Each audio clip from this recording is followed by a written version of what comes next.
Hey everyone, this is DragonRider.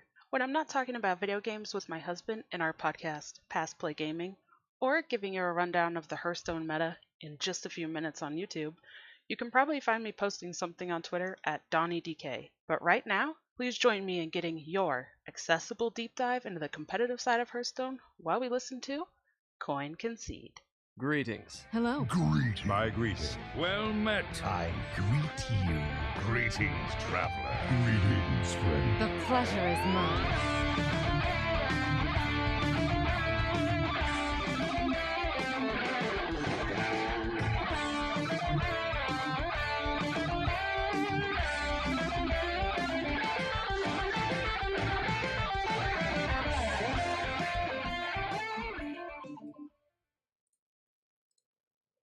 Hello and welcome to episode 163 of Concede, a Hearthstone podcast dedicated to making the competitive side of the game more accessible to you on this special Black Friday episode. Joining you live from Gadgetzan, New York, I am Ridiculous Hat, and we've got a couple friends here today.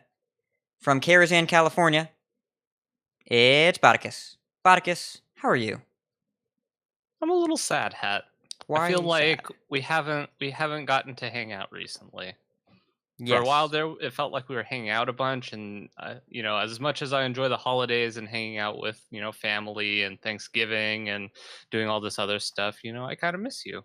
Aw, that's nice. I miss you too. Botticus and I, we play a good amount of another game that I won't mention, but it rhymes with Burld of Boarcraft. And, and the past couple days, well, we'll talk about it in a little bit. They've been busy, but we've been busy too as a show because we have a very special guest for you. Joining us all the way from Storm Peaks, Wyoming, we've got BXA Gaming team member, Hearthstone content creator, friend of the show, mother of dogs, DragonRider DK. Welcome to the show. How you doing? Hi, I'm doing fantastic. Thank you so much for having me on, you guys. This is awesome. Of course. Thank you so much for being here. We're really happy to have you, and especially with the tournament that you've just been to, being the one we're going to talk about in the show, it seemed appropriate. Before we get there, we've got a lot of questions. But we don't want to digress. We never do that in this show. And we want to make sure that we're clear. Concede is supported in large part by you, the listener. If you'd like to find out how you can support us and receive rewards in return, head to patreon.com/coinconcede.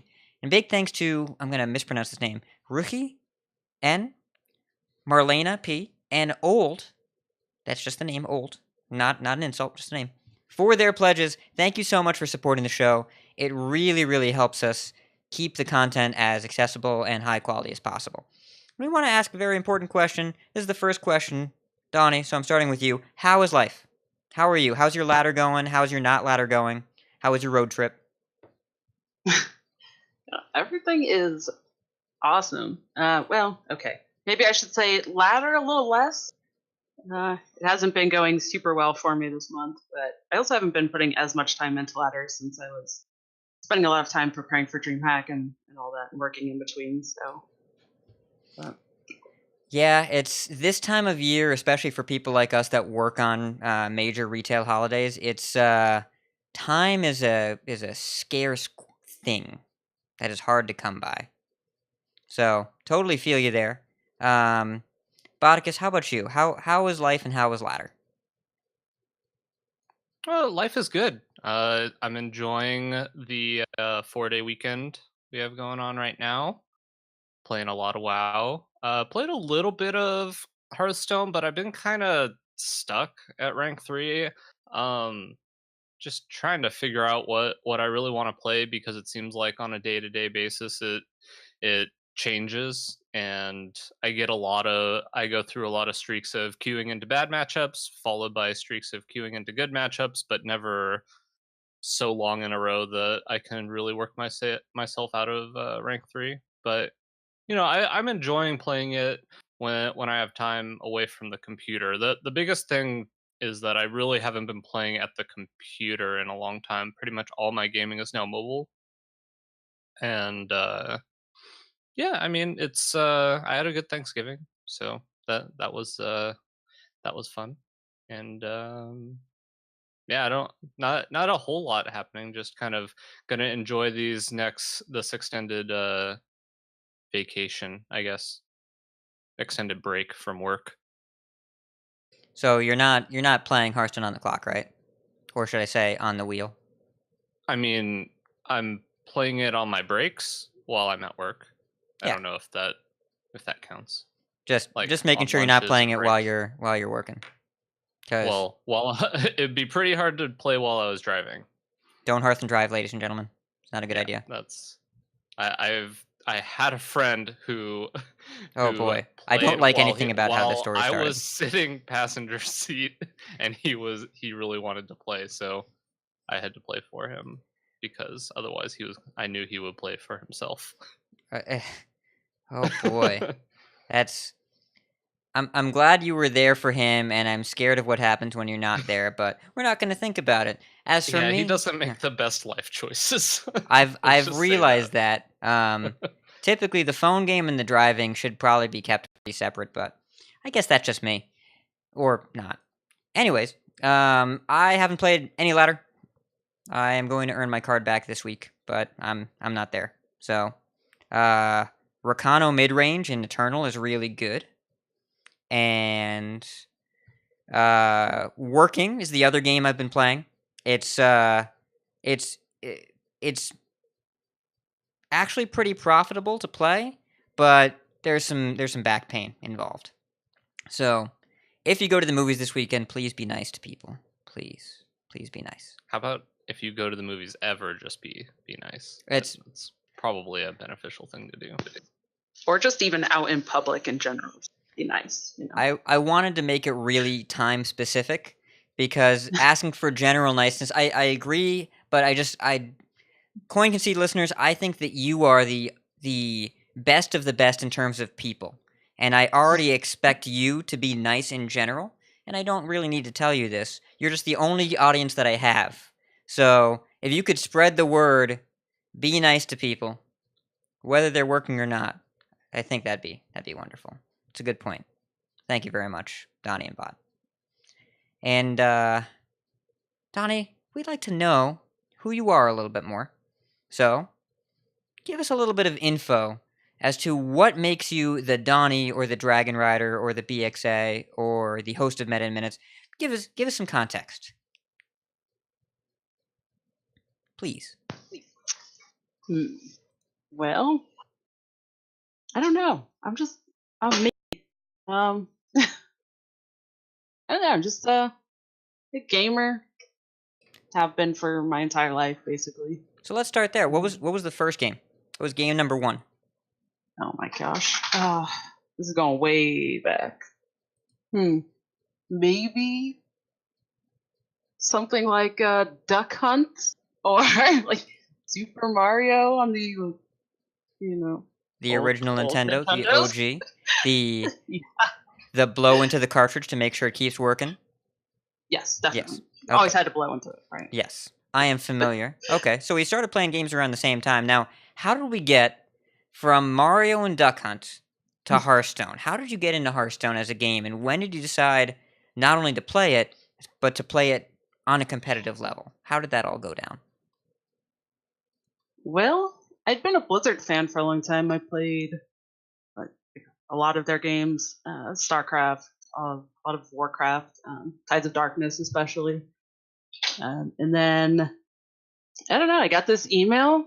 I had played Magic the Gathering as well. Then I got this email for this card game called Hearthstone by Blizzard, and it was, like a beta email. I'm like, all right, well, I'll try this.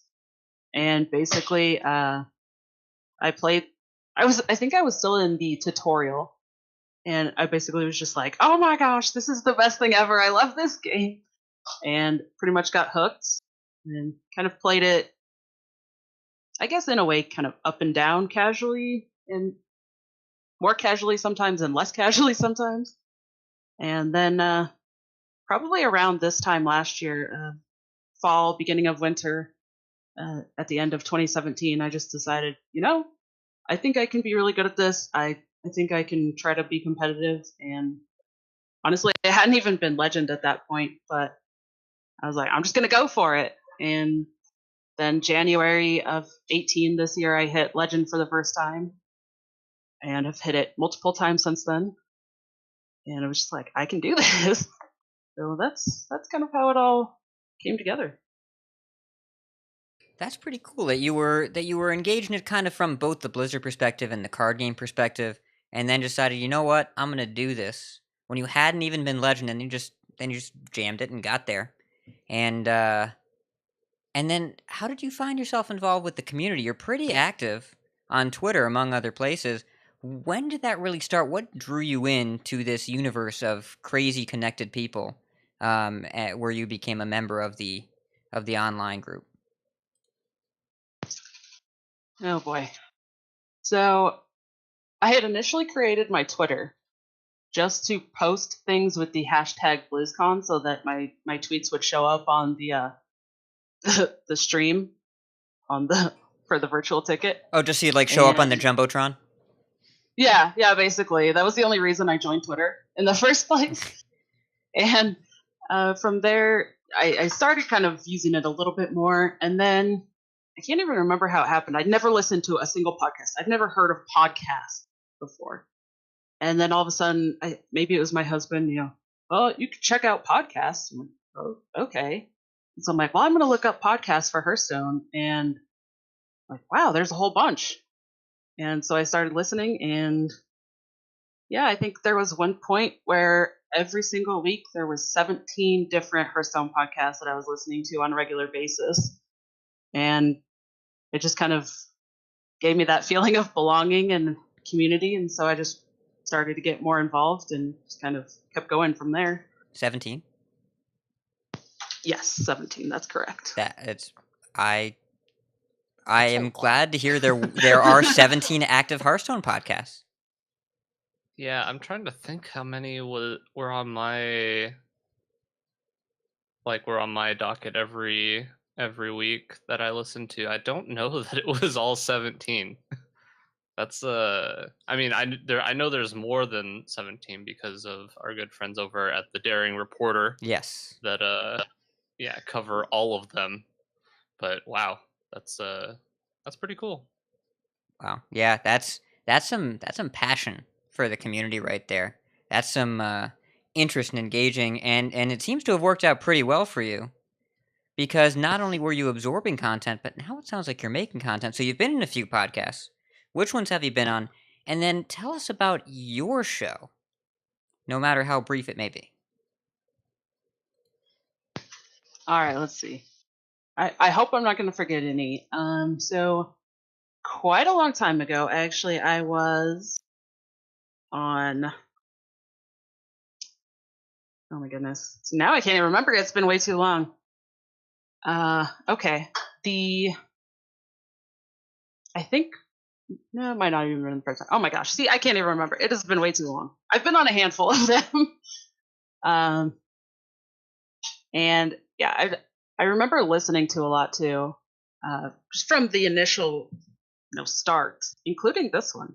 I actually was listening to Concede when it was Kenny, Kevin Cookies, and Miss Cora. Oh, wow. You have been listening to the show officially for longer than I have. Congratulations. Yeah, it's been a long time. Wow. And then Meta in Minutes. Tell us about Meta in Minutes. Yeah. Okay, so Meta in Minutes is basically my weekly, I guess, YouTube series that I do. I usually post them on Monday nights, and I try to keep them generally about 5 minutes long, just 5-minute long videos. Sometimes they're a little bit longer. And I just kind of do a general quick rundown of the meta, talk about the most popular things in the meta. And every week I also choose 2 cards. Sometimes they're neutral, sometimes they're tech cards, sometimes it's minions or spells or whatever I just feel like is prevalent in the meta. And I kind of give a little bit of maybe tips or ways to play with them or around them or things to keep in mind with how they're used in the meta. Yeah. And that is on my YouTube that I put out. Again, I do those once a week, and I usually put them out on Monday nights. Monday nights on YouTube, Meta in Minutes. Check it out. Only takes 5 minutes of your time. If you're listening to Concede, we know you have the time because this episode is going to be the length of approximately 24 of those episodes. So, go ahead and listen in. And And so you make the content, you talk to people, you play the game. The only thing left is to travel for the game. Oh, wait a second. You live in Storm Peaks, Wyoming, but you were a competitor in DreamHack Atlanta. Was that your first live tournament? It was. It was my first LAN event. Wow. Tell us everything. Tell us about the experience. Tell us who you met, and we'll talk about the special thing at the end. Oh my gosh. Okay. So, yes. So, live in Wyoming. This was in Atlanta, Georgia. And my husband and I actually drove out there. It was a full 24-hour drive each way. So, Oh, my Lord. Yeah. A lot of people kind of gave us odd looks or said we're crazy for that. But it was actually way cheaper for us to do that than it would have been to fly. So, plus we like road trips, and it was a good chance to spend time together, too. So that was nice. Is a testament to the strength of your relationship. That's right. And the dedication to get out there for that tournament, right? Yes. And it gets warmer as you keep driving, which sounds great, but then the colder on the way back it's like you're questing into Northrend. Like it's just getting colder as you drive. I should have used Northrend instead of Storm Peaks. That would have been way better. No, it's Northrend is Canada. It's okay. Okay. Yes. We're sorry, Fair Canadian enough. listeners, unless you actually like Northrend, in which case you're welcome. Well, actually, speaking of Canada, there were actually a decent amount of Canadian players in DreamHack, and I got to meet some of them. But I mean, overall, the experience was freaking amazing. Like, it was even more than I expected. I got to meet so many people, and I probably only actually met or interacted with maybe a third of the people that were there. It was just, I feel bad. There was so many people that I still would have liked to have met, and that I just didn't get a chance to. But yeah, I think one of the coolest things was just the interaction with people that I've actually interacted with online. I've talked to, Risen and Cinder. We actually did a lot of practice and stuff beforehand, so I got to meet them in person. That was really cool. And then Peltire, he's a Canadian. Yeah, some of you may have heard of him. I actually played against him in an online tournament called the Phoenix Cup that my teammate Bemi ran. This was actually before we joined BXA.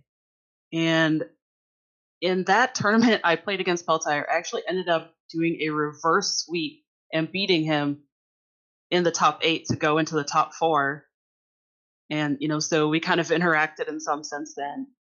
And that first morning of DreamHack, he actually came over to me and, he's like, "Hey, DragonRider, oh, I'm Peltire," and introduced himself. And to me, that was like one of the best moments. I'm like, what? I'm nobody. Like, what do you mean these like pro players, people that I feel like I've looked up to, are coming over to me? And so that was really cool. And then I got to meet Cora, of course, and it's like she recognized me as soon as she saw me, and she was like, "Oh, Dawn," and gave me a huge hug, and that was amazing.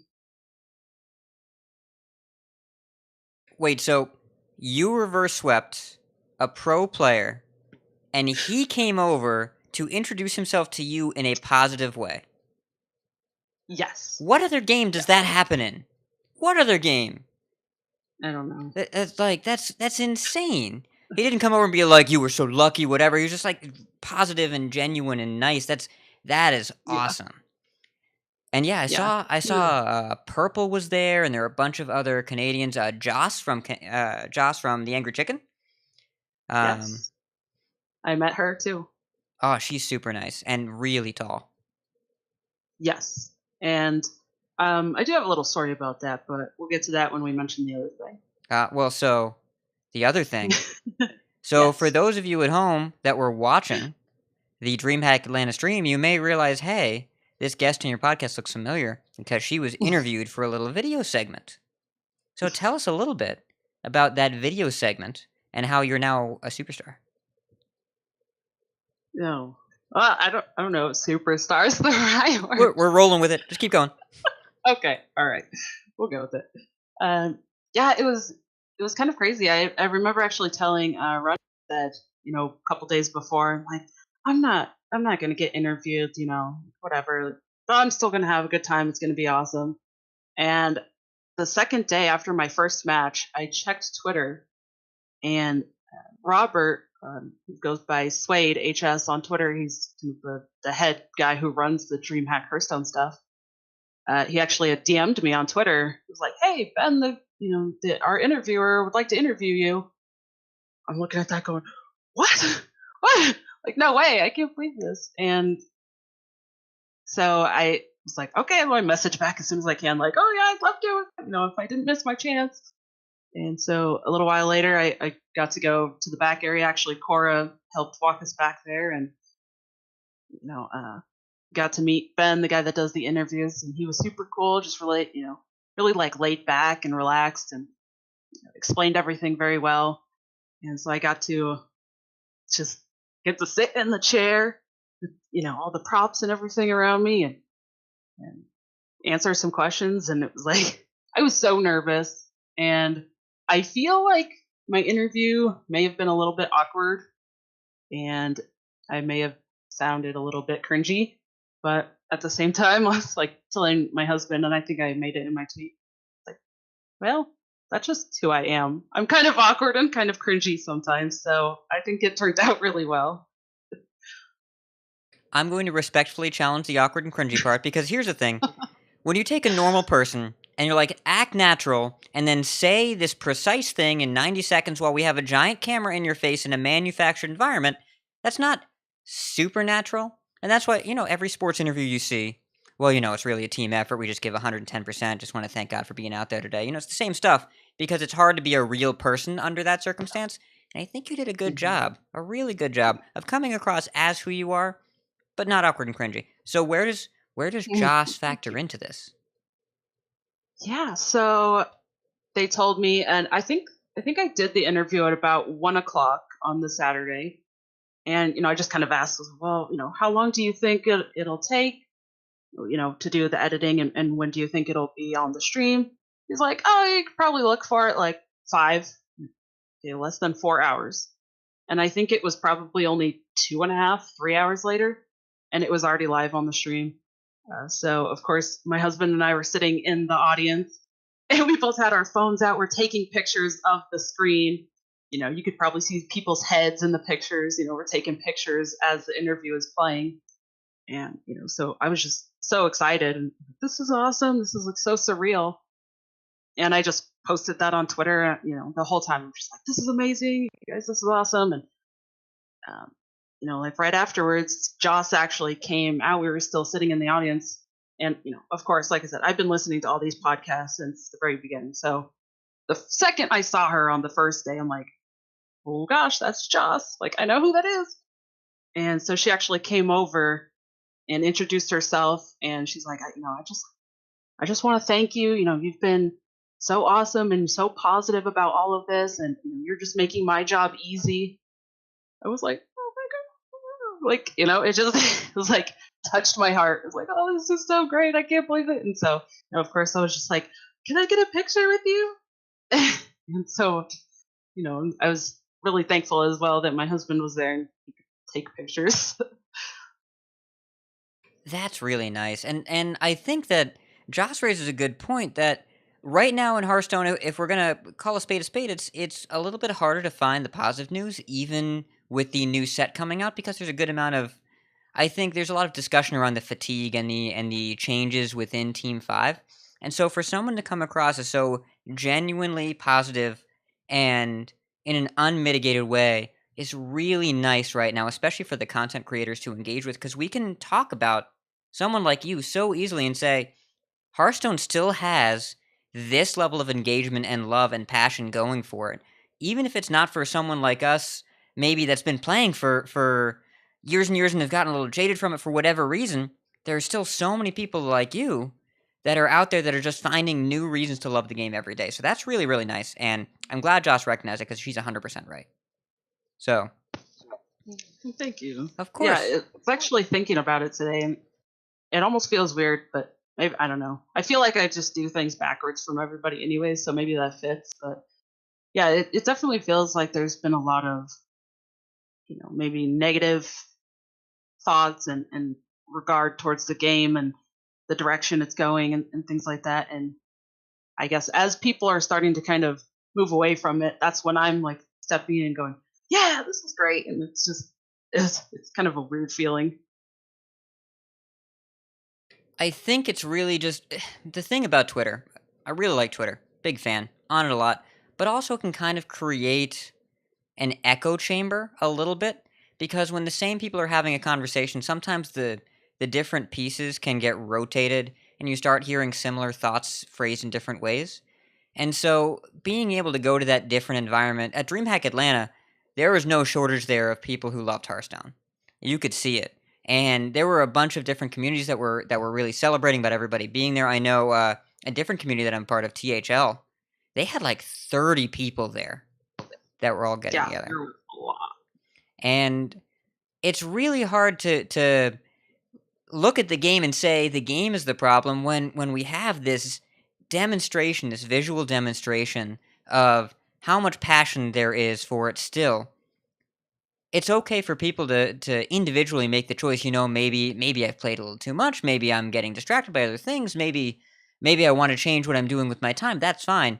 But to say that the game is dying, I think is pretty hard to justify when you see such a strong group and demonstration of passion and joy for Hearthstone, combined with the new set coming out, combined with the celebration of 100 million active players. Last time I checked, Dead Games don't have 100 million players, so I did the math. 100 million is more than 0, so Well, math is very important for Hearthstone, I've heard that. I agree. But one last question before we jump into the news. Tell me something cool about you that is not about Hearthstone. Oh gosh. Well, one thing, as I already kind of mentioned, but I am married. We're coming up on, I think it'll be 8 years in April. Oh, wow. And also, we have some animals, quite a few of them. We have 2 cats, but we also have 5 dogs. Oh boy. Yes. That's a good amount of animals. It is. They are a handful. I'm not surprised that you and Cinder are friends. Yes. Yes. He's got a few more than me, though, so I think I'm okay. I think that I don't know anyone who he doesn't have more animals than. That's fair. But you're close. I know multiple people with animals who combined have less animals than he has. Yes. But so, okay, 7 animals in the house. Name them all, please. And then we will move to the news. All right. I have a question, too, after you name them. Okay. All right. So most of them are gaming related. So the cats are Ghost and Mr. Wiggles. We call him Murph half the time because that's how he meows sometimes. Then we have Reaper, Rainer, Hunter, Tuxedo, and Kerrigan. I'm noticing a theme. Those are StarCraft names, too. Those aren't HOTS names. Those are StarCraft names. You are correct. Oh, man. That's awesome. But Mr. Wiggles. Yes. All right. He does. StarCraft? I used to. 1 or 2? Mostly, well, both. Okay. I grew up playing the first one. Mhm. And then I've played a lot of, mostly the campaign, though. I'm really bad at RTS stuff. If I play against people, it's bad. If you guys have ever watched my stream, I can't even get all my actions in sometimes during the rope, let alone if I try to play RTS or shooters or anything. No, I'm terrible at those. Yeah, I have that feeling sometimes when I'm trying to play games that require high actions per minute. Sometimes my my fingers don't do what my brain tells them to do. So the question I had was actually, what are your plans for the future? Do you have any tournaments that you're looking to do coming up, or what are you looking to get even deeper into the competitive side for next year? Oh, yeah. I am going to try to do as much as I can, and go as far as I can. The most immediate thing that's coming up is actually the Badass Women of Hearthstone tournament. That is going to be starting actually this coming week. And we'll have one opponent every week for 8 weeks, and then it'll cut down to a top 8 double elim bracket for the top 8. So I'm going to be competing in that, and then starting up probably in the new year after the holidays and craziness are over. I'm going to be trying to put in more time into the Challenger Cups and stuff like that as well, to try to see if I can make it with that. And of course, just try to continue laddering and try to climb as high as I can in Legend every month. Cool. We'll definitely have to watch out for that tournament coming next week, and we actually leads pretty well into the news we have, because I think we're gonna have some information that might have got leaked about what the competitive side's gonna look like next year. Let's get into the news.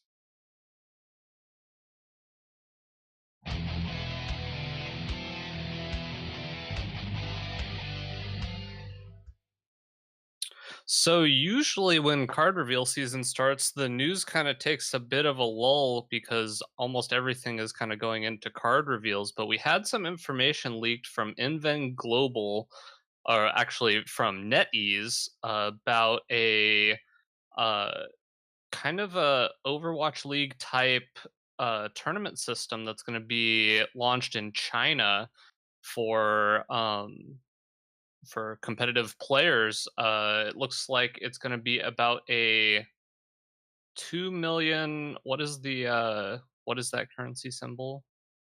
Is it yuan? I think I it's think that's what it under. is. Let's see.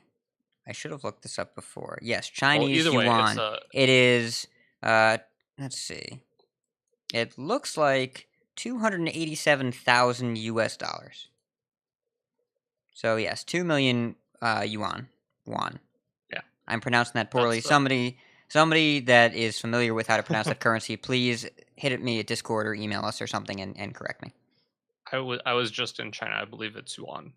So, let's see. These some of this information may not be fully reliable yet because it is leaked information, but so far it looks like it's going to be a 16-person invitational league in each region, more focused on personalities than competitive players. 12 streamer types for competitive players suggested. Ladder will not matter. The ladder points will not be relevant. No point system. HCT will be replaced with an open cup format of some sort. Blizzard will make one deck best of 3 format prevalent, replacing traditional formats. One main deck you will always be queued into a game, and then 2 side decks that could be up to 6 different cards, so essentially kind of like a sideboarded version of the deck. Prize pool for tour stops will be increased, but not very high EV. And 3-star masters will get team league invites, but 1 and 2 will not. Masters program is going to be canceled from here on out, and team standings will be canceled. This is a lot of kind of crazy information, and I find it kind of interesting that they kind of have this information out there, that some people or some of the players already have this information out there, because it sounds like it's going to be extended to other regions, and um, if it's kind of an open format, you would think that you would want other people to know, even because it seems like some people like Orange and Fino are already making moves for the new season, and just the whole fact that the Masters system kind of got announced last year, and then is kind of already going to be gone for the people who worked so hard to get there. But obviously, this is all still rumors. I'm kind of interested. What do you think of everything here? This is a lot of information if it's true. So it's important to point out the bullet points we just read. Beerbrick posted this on their website and says, note this information is not reliable. So, the thing that's been essentially confirmed behind the scenes by the InvenGlobal article is that there is a team league. We don't know much more than that, other than Orange and Pheno and Board Control specifically hinted at signing contracts with an Overwatch League team, the Philadelphia Fusion. And it does seem like Blizzard is moving towards some sort of team league, specifically the word league, because there was some hullabaloo around the internet world about the word league being disallowed. And from my interactions with multiple different leagues, that is accurate. So third-party leagues can no longer use the word league in their titles. So that's a thing. And it's unclear if that's related, but it would be pretty surprising if it was unrelated. Now, all the other stuff, an invitational league that is mostly streamers and not competitive players, I have a lot of questions if that's accurate, because Pheno, Board Control, and Orange, those are not streamers, those are competitive players that stream. And we haven't gotten any indication that Blizzard is not looking to make this competitive. They haven't made any indication they're looking to change the format to one deck best of 3 with sideboards, because that's crazy and super new and different and really, really different. I really don't like that. I'd be surprised if that was true, is all I'll say. I'd be really surprised if that was true. Because unless you are Norway versus Bulgaria, Questrogue is going to beat Odd Warrior every single time. And I like that ladder won't matter. I don't know what they mean that ACT will be replaced with Open Cup formats. That's just kind of that statement doesn't mean anything. Saying that 1 and 2 star masters will not get what they were promised. I don't believe a lot of this stuff, but it's very clear that some kind of team competitive format is coming. And that I believe, and I think it makes a lot of sense, and I'm curious to see what happens. The rest of the stuff, I'm not willing to pass judgment on it until we have something that's more reliable than these crazy sweeping statements that are based on the complete reinvention of what we've always known about Hearthstone esports. Like, any one of these things would be a complete reinvention, and there's 9 bullet points here. I'm not ready to believe that. What do you think, Donnie? Yeah, I agree with pretty much everything that you just said, Pat. Yeah, I mean, it's pretty evident just from their actions that they've taken within the community pretty recently that it seems like they are starting to move into that, league kind of thing. They're setting up for that. Obviously they haven't made any official announcements, but a lot of this other stuff and just completely getting rid of the Masters program, the team standings, all that they just implemented. I don't know if I believe that they're just going to scratch all that and completely get rid of it. Yeah, I mean, and the Masters program, I think there have been many cases of other competitive games implementing a pro player system of some sort and it being half-baked and needing pivoting, needing adjustment. I think if we look back to, you played Magic the Gathering, Donnie, and Bot, you have too, the Planeswalker point system, the year it came out, was an unmitigated disaster. It got iterated to the point where there's an active pro player club system, which is very similar to the Masters program. But the Masters program is brand new, and there are basically 2 groups of people in the Masters program. There's Hunter Race and there's not Hunter Race. That's basically how the program is breaking down right now. And they probably want to create less of a dichotomy between Hunter Race and normal human beings. So I wouldn't be surprised if it gets tweaked a little bit, and I'm sure that Blizzard, giant, multi-billion-dollar company, is going to pay out the things they said they were going to pay out. It's just, I have so much trouble thinking that there would be any willingness to torpedo their brand and their esports scene by just not keeping a promise when they clearly have the money. So, at the same time, I wouldn't be surprised if Masters needs some work. The team standings, I think, were not super well implemented this year because nobody really knew what they were for. Like, you could look at them, but the best tracking system for team points was Lorinda's manual spreadsheet, and that shouldn't happen. Not saying Lorinda's bad. Love Lorinda. Great guy. But the most accurate resource for tournament standing should not be a person with Excel.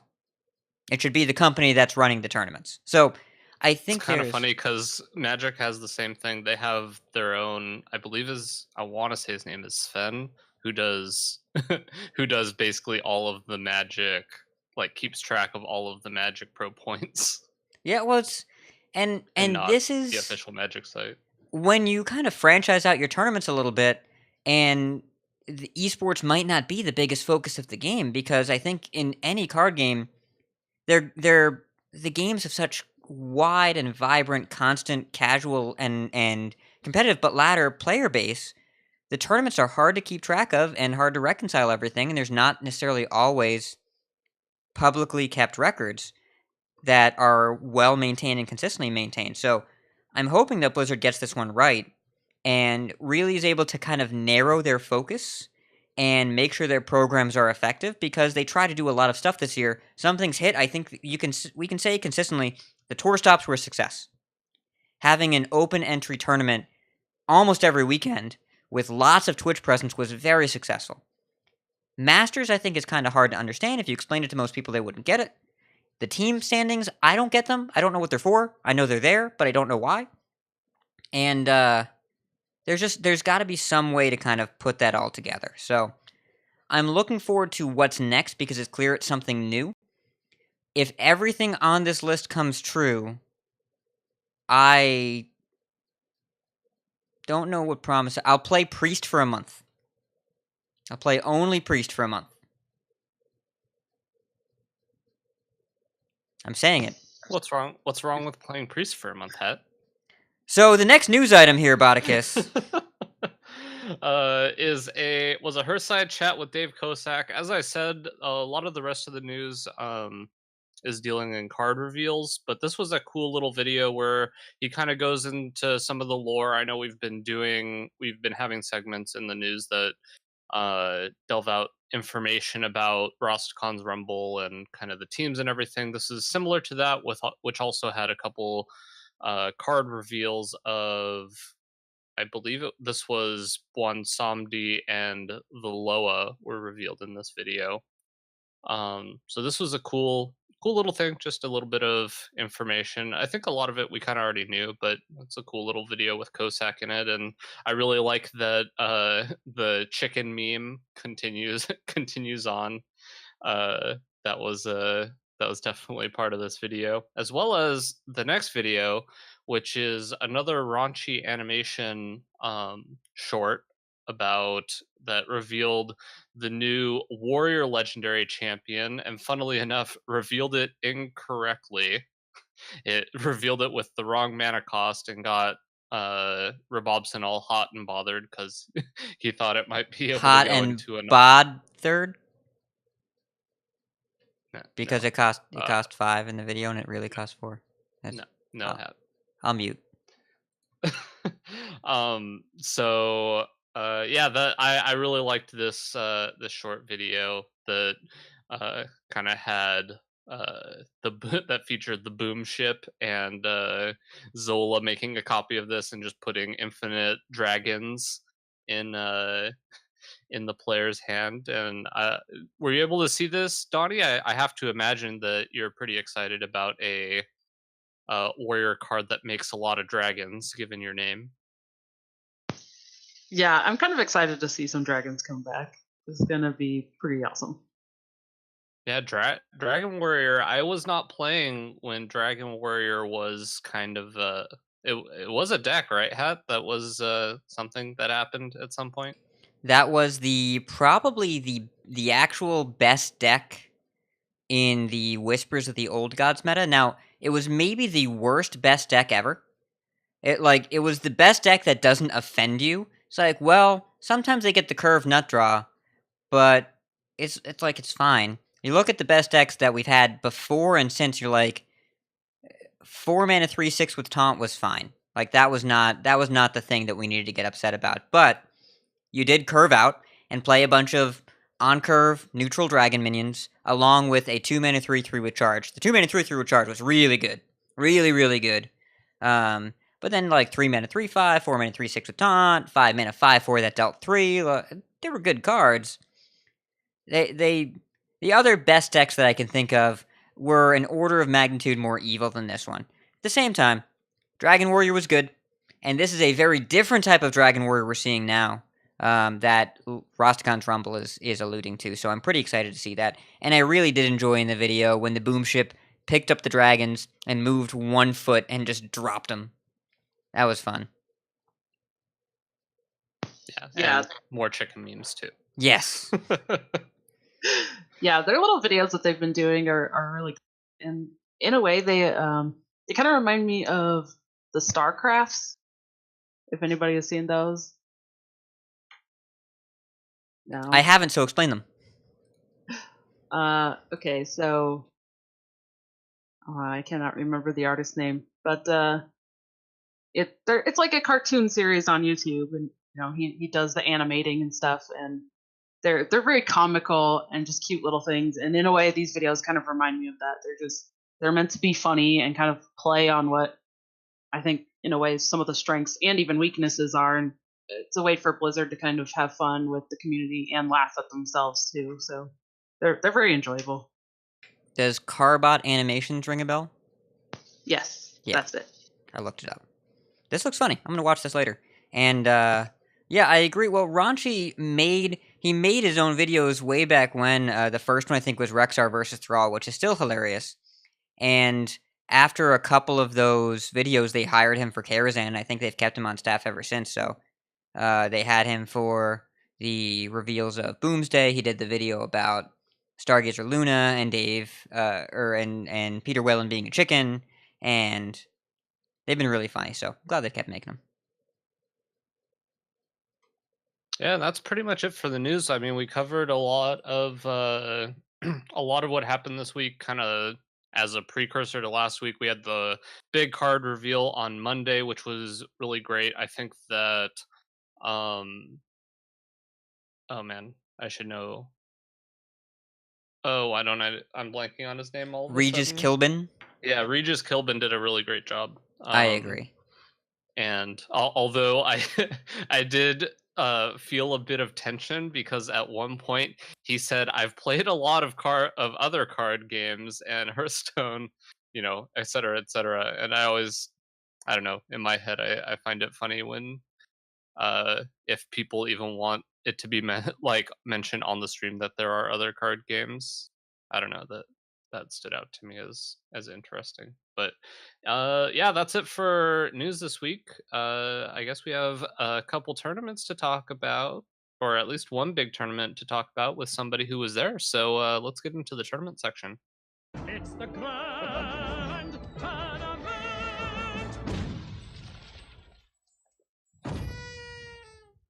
We do. It was DreamHack Atlanta. Donnie was there. We're going to ask her about it, but first I'm going to give you the high-level recap.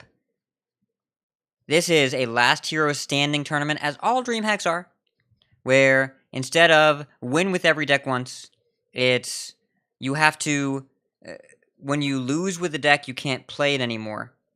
And the player that loses with all of their decks loses, as opposed to Conquest, where you try and win with all your decks. So seohyun 628, friend of the show, who was on quite some time ago, he took it down over Sintalol in the finals, Flamekiller and Plants in 3rd and 4th, level 9001, Tars, Swaggy G, and GLE, pronounced separately, I suppose, rounded out the top 8. Now the top 16 was pretty strong as well. There was Gallon, Orange, Alan 870806, Swids, and Phenom with, boy did Phenom had a meme lineup. It was named Triple Quest Double Mechathune. And there was a Mage, a Druid, a Priest, and a Warlock. The Priest had the Quest and the Mechathune. Then we had Quest Mage, Quest Druid, and Mechathune Warlock. Pretty impressive. All told, this meta was definitely different from what we've seen in the past, thanks to the nerfs taking place. The top 16, Druid was the most popular class. 13 Druids, 5 Malyghosts, 4 Togwaggle, 2 Taunt, 1 Token, 1 Quest, 12 Hunters, all Cube, the second most popular class in the top 16. and the second most popular class in the tournament, in fact.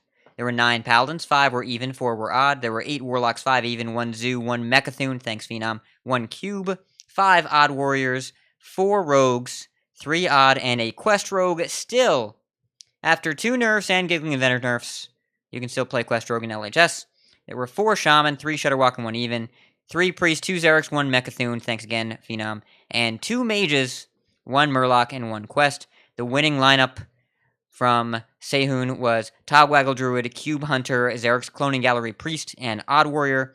Second place was Taunt Druid, Cube Hunter, Odd Paladin, and Even Warlock. Donnie, what did you play? What was your lineup? So I brought Even Warlock, Even Paladin, Token Druid, and Death Rattle Hunter. Okay, so you actually had a pretty good representation along with the more popular decks in the tournament. How did it fare for you? How did you feel your lineup contributed to your results? Well, I think overall the lineup was okay. I think some of my, I guess, nerves, jitters, and whatever they may be, I didn't. What's the word I'm trying to think of? I guess when I sat down and was looking at the decks my opponent had, I was like, okay, here's my ban, here's what I want to do. I think I just kind of went into autopilot and just picked something instead of actually sitting back and thinking about all the practice and prep that I had done. So I feel like if I had made some different bans in a couple of the cases, maybe some maybe less misplays throughout, then it would have done a little bit better. But I feel like it could have done better if I, hadn't made some of those decisions. Yeah, and it's really hard to explain the tournament mindset, especially that first tournament, to someone that hasn't been there. The feeling of pressure is hard to verbalize, but it's so different. It's like a practice interview or test versus a real one. You get in there and you're like, okay, this is it. And you kind of get in your own head, and then all the cognitive stuff in the front of the brain just turns off. And you're just like, okay, well, you go with the instinct, you go with what you feel, and then you do it and you're like, well, that was dumb. So I can relate. Been there. Yeah, I felt that a couple times. It's like, what? Why did I do that? That was not what I should have done. But so it happens a lot. Listen, my stream, the most recent stream clip that was popular of mine was when I was playing Mechathune Warrior, and I whirlwinded for card draw 6 turns into the game, and then realized I needed that whirlwind to win the game on turn 30. And it was very entertaining, but at my expense. So right there with you. What did you end up banning the most often? And then looking back at it, what do you think you should have banned? That's a good question. I feel like actually the opponents that I came across had a pretty wide variety of decks. That, probably though, I guess it's probably tied between Even Paladin and Death Rattle Hunter that I banned. And there was one case, and my only opponent that swept me did sweep me with Death Rattle Hunter, and I definitely should have banned it there. And you actually mentioned Quest Rogue, and my third opponent I played against Yoexflow, very good player in the first place. I actually ended up 2-0 to start against him, and then he ended up reverse sweeping me with Quest Rogue. So I kind of was unsure about that. Maybe I should have just banned his Rogue. No, that was not a good feeling. What did you ban instead? Oh man, I can't even remember what he was playing. I think I banned. It might have been his Hunter that he had.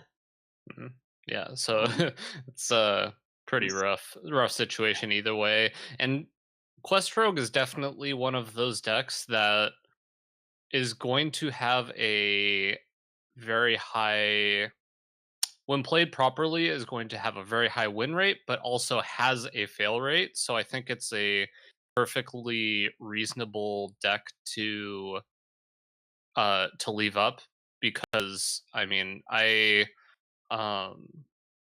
definitely played Odd Warrior against Quest Rogue earlier this week, and they just weren't able to complete the quest until turn 10, and so they eventually ended up losing, and that's just going to happen sometimes with a deck like that. If it's one of those decks that can require specific cards to get rolling, and uh when you have 3 games against it, uh it seems like you have an opportunity there to be able to beat it. But sometimes it just it draws Sonya every game, and you're gonna have a bad time. Ugh. Yeah, that definitely did happen. At But least honest- Sonya's no longer recurring a 1-mana 2/1 that gives you 2/1/2 taunts with Divine Shield. Yeah, definitely. But, on the flip side, though, I think I performed a lot better with Even Paladin than I was expecting to. If you look at the stats, Even Paladin is supposed to be pretty unfavored against Odd Warrior, and I actually beat 3 different opponents' Odd Warrior decks with my Even Paladin. So I felt pretty good about that on the flip side.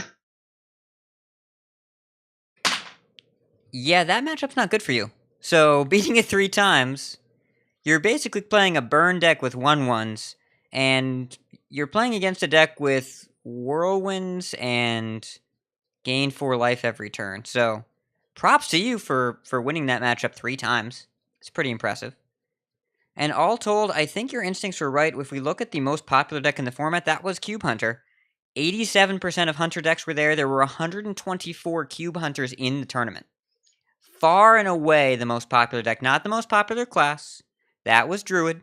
But Druid has more than one deck. Hunter right now, realistically, Spell and Secret and Odd are all kind of second fiddle to Cube, because Cube is just the most powerful strategy remaining to Hunter by a large margin. And almost every deck in the tournament is one of 4 things: Even, Odd, Cube, or Druid. So, Druid is number 1, because you've got Mally as the most popular choice, but you've got Togwaggle. Token is still fine, even though you lose Giggling Inventor. You've still got, and I said Togwaggle, yeah. And then the second most popular class, Hunter, because of one deck. Paladin is the number 3 class. That's new. That's different. And it was almost split between odd and even. Very few people were playing both even and odd mana costs. Most people chose one or the other. And then Paladin barely beat out Warlock. By far the most popular Warlock deck was even, but Zoo. 21% of Warlock decks were Zoo. There were some cubes. Phenom was playing Mechathune because, Phenom. And then there was a big drop-off from Warlock to Shaman as the number 5 class. And Priest was the least represented class, right behind Mage. Those were both really underrepresented. But in the top 16, there were 3 Priests, and they made it pretty far. The Mages, not so much. So, we're really waiting to see what Mage gets in this expansion. Now, speaking of Priests, it's Hat Story time. And boy, oh boy, was this a game. Now, I want to point out, there were a lot of amazing games to watch this tournament. A lot of amazing games. Bot, I know you watched the Pheno series last week against, who was it against? Gallon. It's the Pheno Gallon. The Priest game in that series was also crazy. The Gallon basically created the poisonous bloat bat, and then held Kathrina. It got shuffled into his deck with a Psychic Scream, and then just held Kathrina forever until Pheno would make a board with a Spellstone, and then he would just play Kathrina and trigger the Death Rattle to be able to clear his board, and did it multiple times. And it was just an extremely well played series by Gallon. That game was just extremely well played. It was a pleasure to watch both sides. Just very high level gameplay from both players. And that was recommended to us by our listeners. And then Sintalal versus Gallon in the top 16 was recommended to us. But then Woodford said, if I was running a podcast that had a tournament section, I could only pick one game to talk about. It'd be Swaggy G versus Seohyun Game 3. And that's the game we're going to talk about. Because this is like 2 games in one. There's so much that happens here. Seohyun is playing Zarek's Cloning Gallery Priest, and Swaggy G is playing Odd Warrior. And I think I'd prefer to be the Resurrect Priest in this matchup more often than not, just because you have the recursion tools. But this game does not go the way that any game goes. Like, this is not typical. So first of all, seohyun sets the tone clearly. He's going first, not on the coin, and he keeps the Lich King. Tells you a lot about this matchup. Going first, keep the 8-drop. That's fine. The hand is still pretty weak. Radiant Elemental, which you usually want to keep in the deck so you get it out with the Cloning Gallery. Gilded Gargoyle, Obsidian Statue, and Statue Essence along with the Lich King. So, really, really slow. Gargoyle played on 3, Radiant is held, hand gets a Psychic Scream and a Mind Blast, and a second Radiant Elemental, which is actually kind of a bummer, because you usually want a Cloning Gallery, and then get something on the board that reduces your spells. So, he's thinning his deck of things to pull out with Cloning Gallery, but losing the combo element by playing the 9-mana spell and then a bunch of stuff that kills his opponent. So, nothing really happens. There's a Stonehill Defender, and a Serenite Chain Gang, and an Elise from Swaggy G. And the Shadow Essence is played on turn 6 from seohyun. It's the second play of the game. It gets Velen. Swaggy G makes an interesting play. He Ironbeak Owls the 5/5 Velen, making it a 7/7.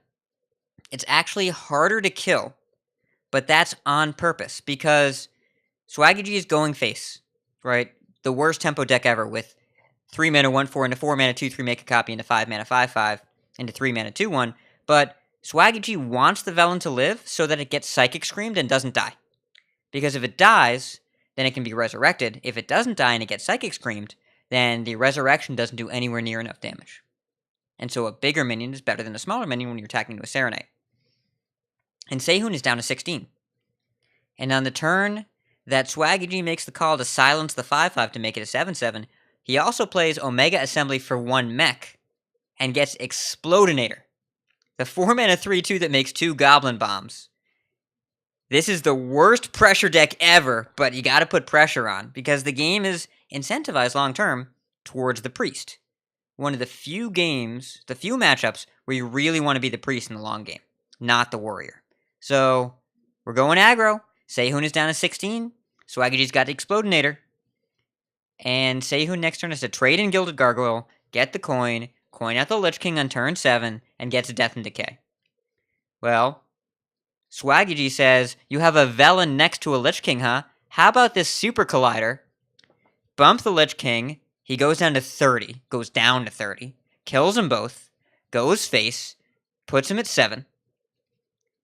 So, seohyun has to Psychic Scream that board of Ironbeak Owl, 1 Serenite Chain Gang, and Elise.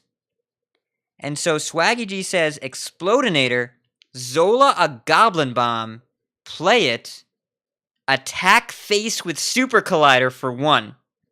You're at 6. So seohyun has to play the Death and Decay to clear the board, but he has to heal his own face first, because he's at 6. And if he Death and Decays 3 Goblin Bombs, he's gonna die. So heal my own face, clear the board, go to 2, and you have a Super Collider with 1 attack left. He's dead to 1 damage. Plays a Radiant Elemental, passes the turn. Swaggy G plays Dino-Matic, clears it, plays the redrawn Serenite Chain Gang, presents Lethal. And seohyun has to just pucker up and say, you have 3 minions, I have to play this Obsidian Statue, I'm at 2 against 3 minions, and 1 damage from your weapon. Now, Swaggy G makes a really cool play. He goes Whirlwind to deal 1 damage, and then he puts the Ziliax onto the Dino-Matic and attacks in. The Divine Shield means that the Obsidian Statue doesn't gain any life, but it still leaves a 4/1 Obsidian Statue, so he has to attack it with a Super Collider, giving seohyun 4 life, bringing him back to 6. The Death Rattle kills the 6/5 Dino-Matic with Ziliax on top of it. Attack face for 4 again with the Serenite Chain Gang, put you back down to 2. Back down to 2. Against the Odd Warrior. So seohyun thinks and thinks and thinks, and says, okay, I'm going to play this unpowered Spellstone and resurrect 2 minions. He could get the Lich King, could get Obsidian Statue, could get Prophet Velen. Instead, he gets Radiant Elemental and Gilded Gargoyle. The biggest whiff in history. Has 2 mana up. He has to heal his own face and Holy Smite one of the Whirlwinded Serenites just to not die. So again, he's at 4, facing down 2 damage. and a Super Collider. And Velen is drawn from the deck now. It was drawn that turn. So you can no longer go Xerix, Cloning Gallery, and get the Ziliax and the Velen and heal for more, or have the Radiant Elemental down and heal with your hero power for 4. Can't do that anymore. Cloning Gallery is only going to get you 1 life. So, Radiant Elemental, trade the Gilded Gargoyle next turn, get the coin, Cloning Gallery, gets Witchwood Grizzly and Lyra, along with Ziliax and Malygos, and Seohyun starts popping out spells. He's against a Direhorn Hatchling and a 2/2. So, Cloning Gallery, coin, that gets a Shadow Essence. Can't play that. Mind Blast for 0 mana. Deals 10 damage. Brings Swaggy down to 26. Gets him a second Xerix Cloning Gallery. Can't play that. Mind Blast number 2 gets him a Topsy-Turvy. Topsy-Turvy, the 3/6 Direhorn, to make it a 6/3, attacking the Ziliax and the Radiant Elemental. And then I survive by killing the minion. Heal my own face. Seohyun's at 5. Dynamatic number 2, it kills Malygos. Kills the 1/1 Malygos. Kills the 1/1 Lyra. Kills the 1/1 Grizzly. Almost kills the Mind Control tech that's up. But leaves up Radiant Elemental and Ziliax against 3/1 MCT. Trades in the 3/1. Clears the board. Seohyun's at 6. Shadow Essence. Get a Mally. Servitude for 3. Get a Mally. Mind Blast for 15. Now Swaggy in 2 turns went 36, 26, 16, hero power, 3, after attacking with the Radiant Elemental. And Seohyun's at 6. Took a couple damage. Next turn, Brawl, silence the Malygos. That was played from the Shadow Essence to keep a spell from being lethal, but now it's a 4/12. Velen gets played from hand. Seohyun heals himself back up to 7 against just an Owl. And then Swaggy plays second Mind Control tech and Brawl and keeps only that. And everything else dies. Kills everything else. So Seohyun, Shadow Essences again. Gets a Lyra. Shadow Word Pain in the Mind Control tech. I get an unidentified elixir that copies a minion. And then Swaggy top decks a Reckless Flurry. He's at 3 life with 4 armor. He goes hero power. Then Reckless Flurry to kill the Lyra. Then play my Direhorn Hatchling. I'm at 3, and I'm threatening lethal again. And then the second Cloning Gallery gets played. The one that he generated like 9 turns ago. From Lyra.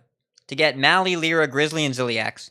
And then Swaggy draw Dr. Boom. Now Swaggy's hand right now is 2 cards. Dr. Boom and the coin. So, tank up. Use the coin. Play Dr. Boom with 2 mana up. And the hero power he gets is deal 1 damage to everything. Against the second Xerix Cloning Gallery. Attack in, wipe the board. And then Seohyun draws Eternal Servitude.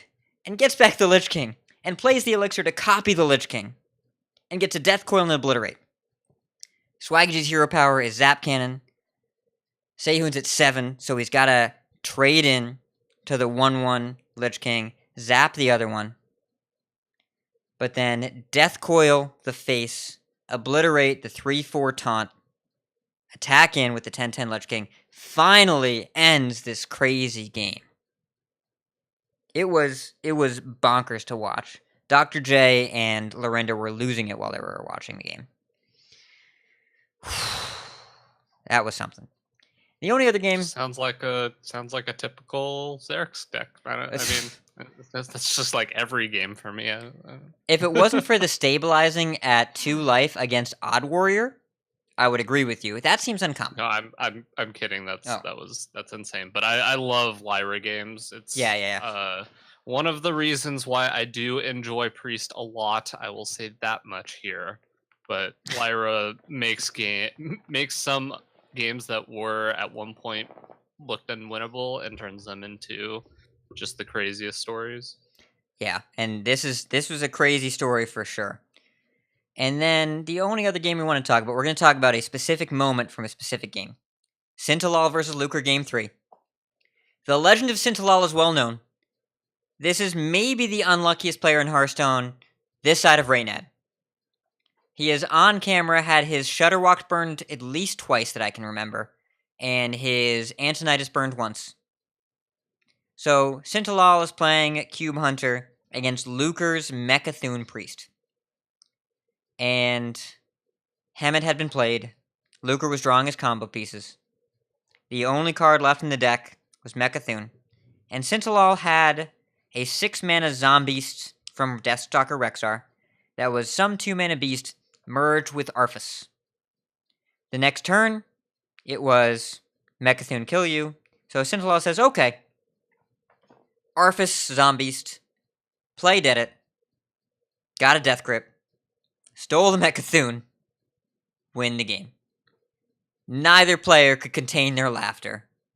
Cora lost it on the broadcast. It was amazing and hilarious. Donnie, did you watch this? Did you see this live? I didn't get to see it live. I didn't actually get to see much of the top 16 because I was playing, or the 16 match, or the top 8 because we ended up leaving early since we had a 24-hour drive back home. So Seems reasonable. Well, it was really something. And Sintalal was redeemed. So, what a tournament. So much to watch. The Pheno series strongly recommend checking out. Sintalal versus Gallon recommend checking out. The clip of Sintalal versus Luker. And then, if you have the time for just one game, maybe 2 games, but it's only going to be 1 game, watch Swaggy versus seohyun. Game 3. Really, really worth it. And this upcoming weekend, there aren't any major tournaments being cast. Now, the Baddest Women of Hearthstone 8-week tournament is starting. DreamHack Winter is a week from this weekend, is a week from today. It starts on the 30th of November. And Rastakhan's Rumble comes out the week after. The TESPA Regional Playoffs are next weekend. The Canada's WESG Finals are next weekend. But this weekend, there are no major tournaments to talk about. Which is good because we've got a lot of new cards to talk about. And we're not going to go over all of them. We're going to go over some. So it's time for some Decksplanations.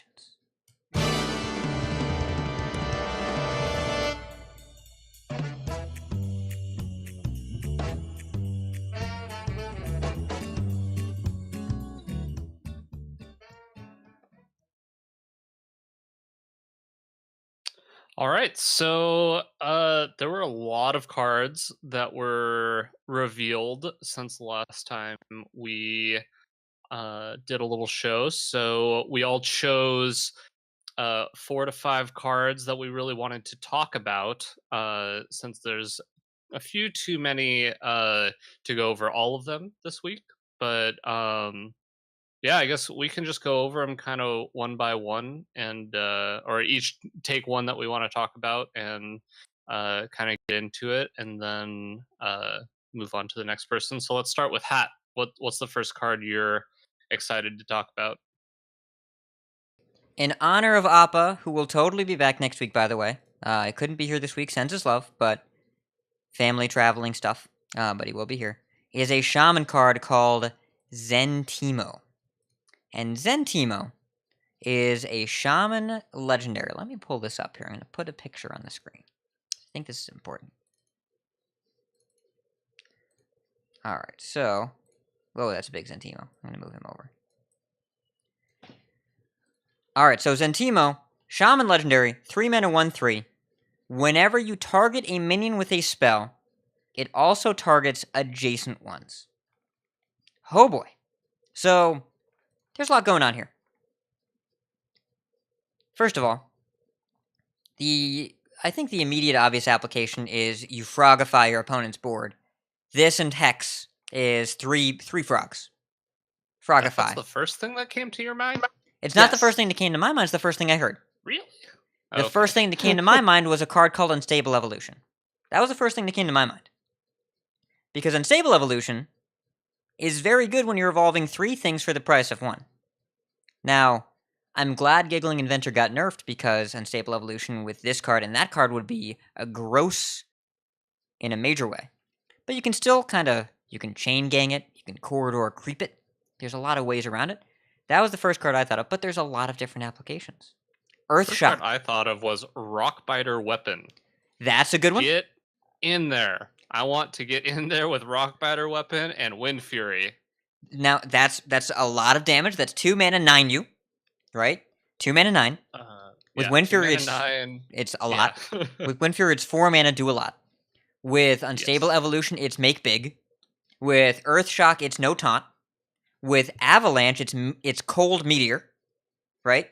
You deal I think it is 6 to the middle and 3 to the sides, and you freeze all 3 of them. You really freeze them. They're super cold. There's so many cool applications. Now, they did clarify, if it is an overload card, you will overload 3 times. It casts the card 3 times. I think the wording could be a little bit better. I would change this to it also casts on adjacent ones. But they made the wording, it is what it is. But if you zap thrice, so you get 3 overloaded crystals the next turn. So be aware of that. But there's just a lot of ways to use this effect in a really powerful manner. And if you combine it with Electra Storm Surge, Zentimo, Electra, Rockbiter Weapon, hello Boticus, how are you? That's 18. I'm doing real well now. That's the language that I'm talking about. That's there. 18. That's a bunch of. So 10 mana would be. You could do that in 10 with 10 mana, right? You could do Zentimo, Electra, Rockbiter Weapon, Wind Fury, kill you. What I prefer to do is have 1 minion on the board and go Zentimo, Electra, Stone Test Boar, Rockbiter Weapon. You're dead now. Because Gross. because that's 20 from hand, assuming you have 1 minion that can attack, plus the minion's attack. Yeah, it's gross. This sounds cool. I mean, there's just a lot of situations. I also really just like that. I feel like a lot of Hearthstone players have been wanting cards where positioning matters, and you can really gain small edges by positioning your minions properly. And this is a card that kind of emphasizes that. There's a couple cards that have been revealed so far that positioning really matters. So I'm pretty excited to be able to do something like that. I agree. And speaking of things you're excited about, what's your first card, Boticus? What do you want to talk about? All right. So the first card I want to talk about is what I think is so far what I think is the strongest card I've seen, which is a rogue card, Walk the Plank. It is a 4 mana rogue spell that says destroy an undamaged minion. So this is backstab / siphon soul / kill something awesome for a reasonable price. I mean, we all kind of talked about Wanted and how that card was not super exciting and hasn't really seen a whole lot of play, but this is just unconditional removal for, well, very very small conditional removal that can be prepped. And yeah, this just seems like a very strong addition to some different rogue decks. I mean, it's yeah, it's just a really exciting card. It seems very strong to me. What do you think about this card, DragonRider? Yeah, it's definitely one that I'm going to be keeping an eye out on. I'm curious how it's going to do in Rogue as opposed to some other classes, but I think it's going to be pretty strong. I'm just imagining the swing turns when you go something like prep, walk the plank, File Spine Slayer, and just completely swing the board in your favor. Like, obviously, this doesn't have a body attached to it, but just the fact that it interacts so well in rogue decks seems like something I'm pretty excited about. It definitely has to have the right meta around it, though, for it to be good, because if you're playing against a lot of odd paladins, then 4 mana kill a 1/1 is probably not going to be so good. But if you're playing against like even warlock, this is a card that swings the board in your favor by a lot. It's kind of reminds me almost like Zap. Obviously, it's way different, but just thinking about the tempo, something like that can generate for you, and also just removing it off the board is pretty cool. I know, Hat, you play quite a bit of Rogue. Are you excited about Walk the Plank? I'm excited that the card art involves Knife Juggler suffering. Because that's Knife Juggler in the card art, right? So, pretty happy about that. But also, this is sap for decks that don't need tempo. Because sap says undo it for a minute because a minute's all I need. This card, Walk the Plank, says I'm paying double the mana, but it just kills the thing.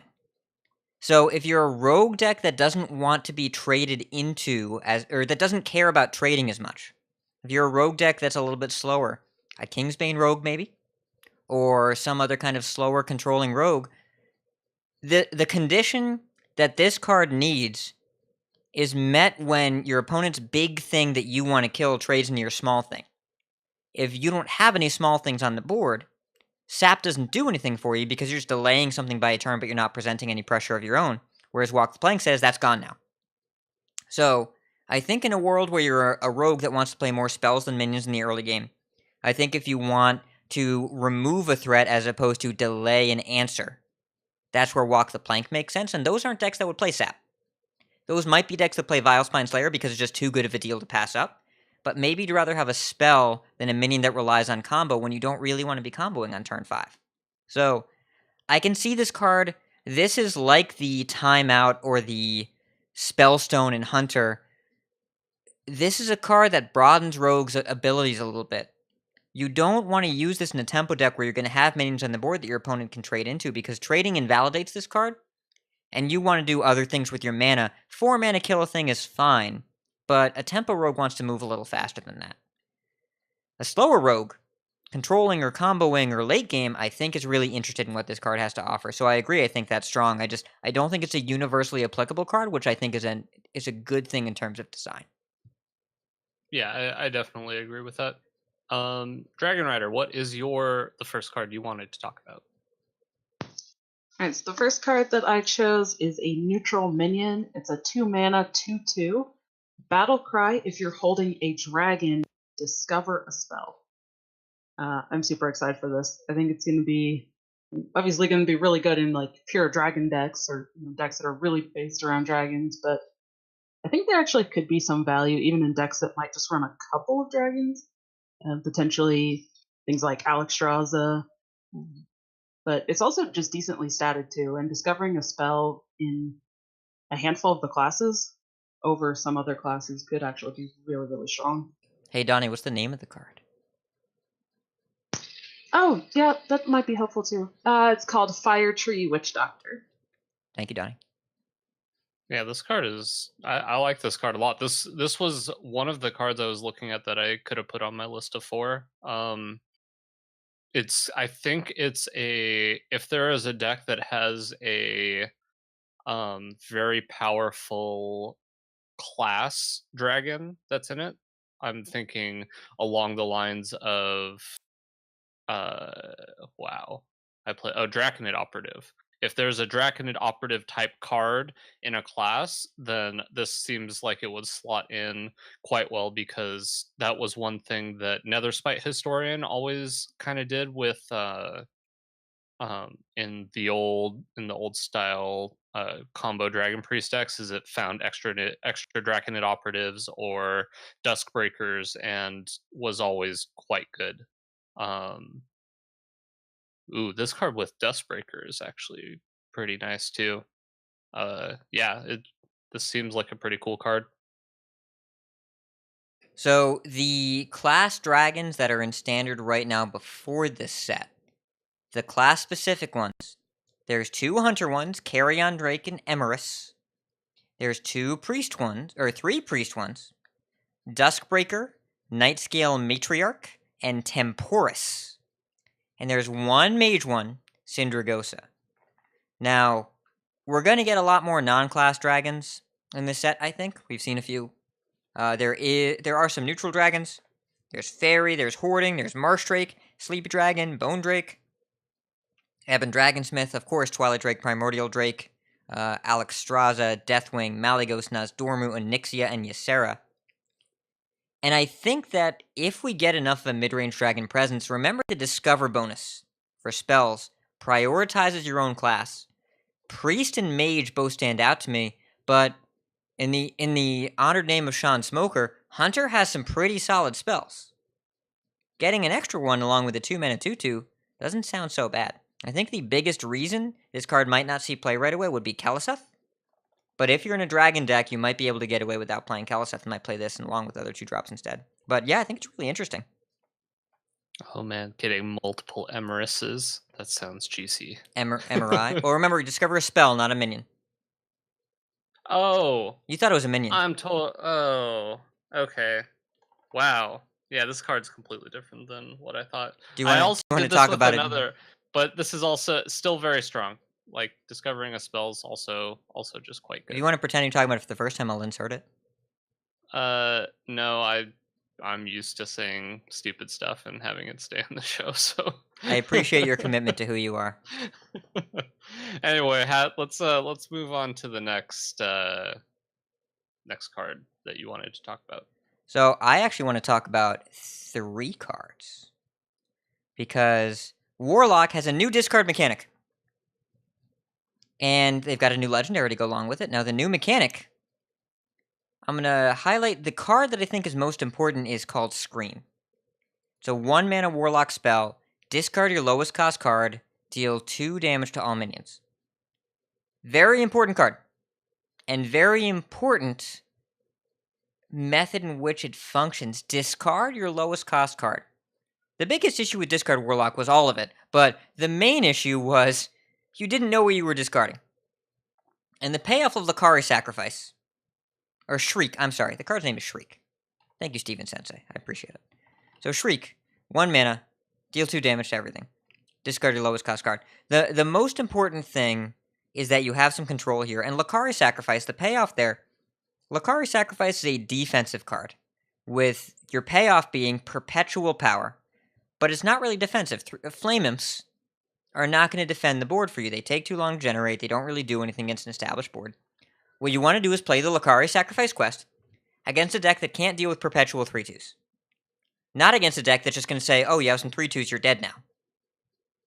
So, what you do is you play a bunch of defensive cards. But the discard cards from the last set, well, for every Lakari Fellhound, you have a Succubus and a Soulfire. You have some offensive cards. You have some defensive cards. You can't really mix and match that strategy with random discard and be effective. But what's going on here, along with the payoff card, the new Warlock Legendary, which is High Priestess Jeklik. High Priestess Jeklik is a 4-mana 3/4 with Taunt and Lifesteal. When you discard this, add 2 copies to your hand. So you're going to sculpt a hand where this is your lowest cost card. And you Shriek, and you discard it, and you get 2 more. The more you keep discarding this, the better you are at defense.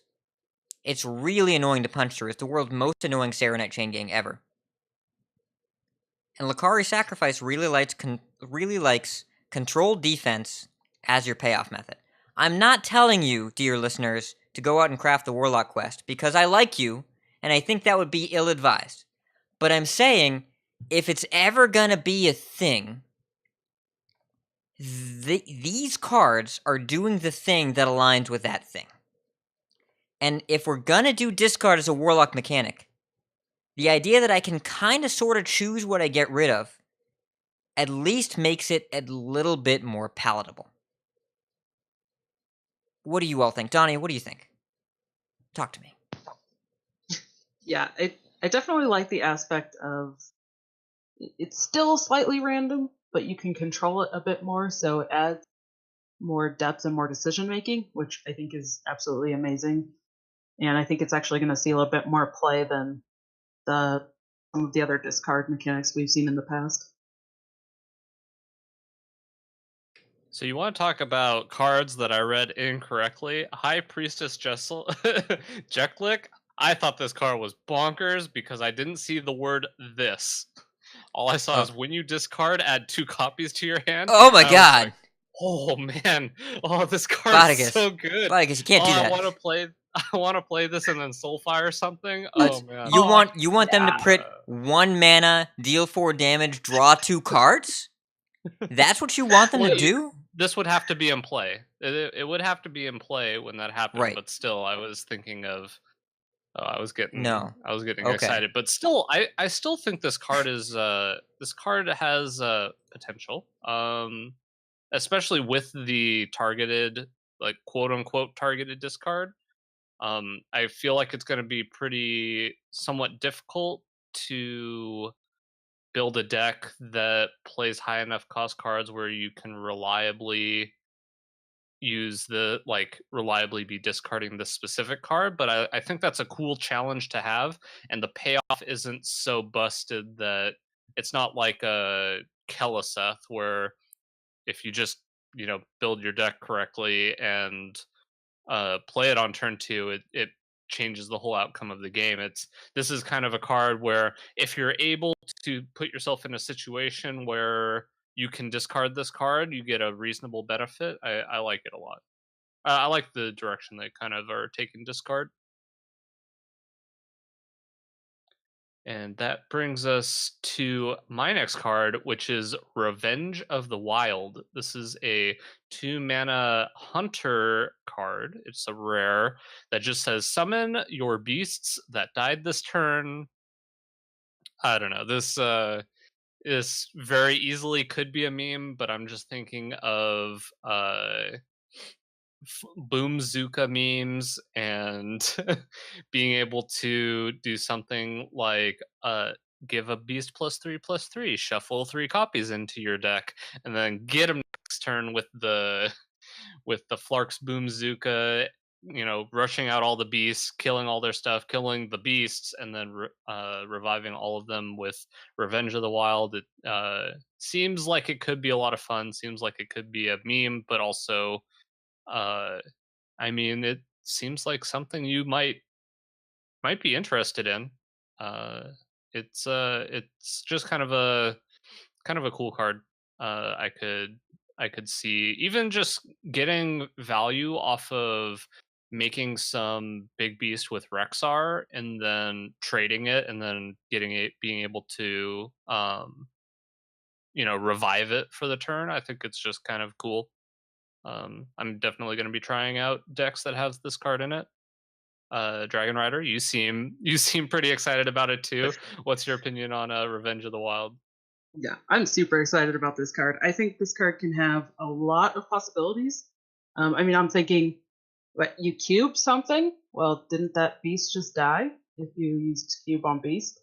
Oh, good. I'm also More thinking- cube enablers. That's what we needed. That's what Standard needed. Yeah, because cube's awesome. But also, I'm thinking even small scale, this could work with Unleash the Hounds. You play out Unleash the Hounds, trade in all of those, and then play this Revenge of the Wild. You just got double Unleash the Hounds. I did not think of that Unleash the Hounds interaction. That's gross. It's not gross. It's great, Hat. It can It be is both. great. Scavenging Hyena sends its regards. Oh, now that's a turn. That's That's a turn I can get behind. Anyway, do you have anything you want to add about this card, Hat? Speaking of beasts, let's switch class a little bit. Hey, Donnie, you want to talk about a different beast card? I would love to, as soon as I find it again on my page. Yes, okay. I will say the name of it this time. Predatory Instincts is a druid 4-mana spell. Draw a beast from your deck, double its health. I'm excited about this one, not quite as excited as some of the other ones we've talked about, but I think this could be pretty good. Even in like a mid-range deck, just being able to pull out, and one thing that also comes to mind is Grizzly. You play this on 4, you can draw a Grizzly that all of a sudden now is has 24 health. And then, Oh, might lose a little bit of health from your opponent's hand, but that's going to be an ugly taunt that you have now all of a sudden the next turn. Exactly. I mean, Yeah. I like a bear butt. That's a 324. Even if you take away like 7. Oh no, it's only a 317. Oh Yeah. no, what do we do? Yeah, and this is really interesting for Druid because the beast theme has been touched on for like a second about 3 different times. We had Mark of Yasharaj. We had the 6-mana 5/5. I forget the name of it. It was gonna break the game and then never happened. From Karazhan that was supposed to copy Stranglethorn Tigers and ruin the game. That was not what happened from Karazhan. The thing that ruined the game from Karazhan cost 1 mana. And then there's this. And draw a beast from your deck. Now, that's suspiciously like Recruit, where you go get a specific thing, except this doesn't pay the mana for you, which I'm a big fan of, because that's not okay. You can't do that. But if you only have 1 beast in your deck, like 2 copies of 1 beast, like you talked about Witchwood Grizzly, that's really great. But also, Druid doing stuff with minions in the board, I'm all about that, as long as they're not 1/5 Scarabs. Yeah, this card, I'm interested to see what other beasts, because the Witchwood Grizzly thing sounds pretty sweet.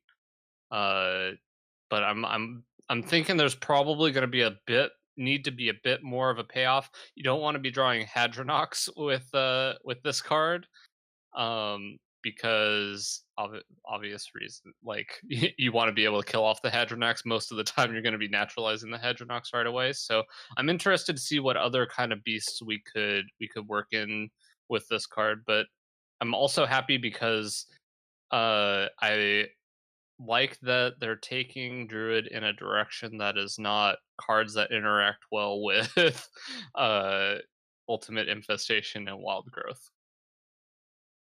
I guess that it's fine with those cards, but yeah, the Beast direction is not something I exactly see going in that style of Druid deck that we've seen so much of. So, Hat, what about the next card you have here? Okay, before we go any further, if you Predatory Instincts, get a Hadronox, it's a 3/14, and 3/14 is pie, and I like pie. I had pumpkin pie yesterday, and it's delicious. And I wanted us all to think about pie for a second because it's great. Pie. Okay, my next card. We're going to talk about Overlord's Whip. And it's a 3-mana 2/4 warrior weapon. After you play a minion, deal 1 damage to it. First of all, this effect.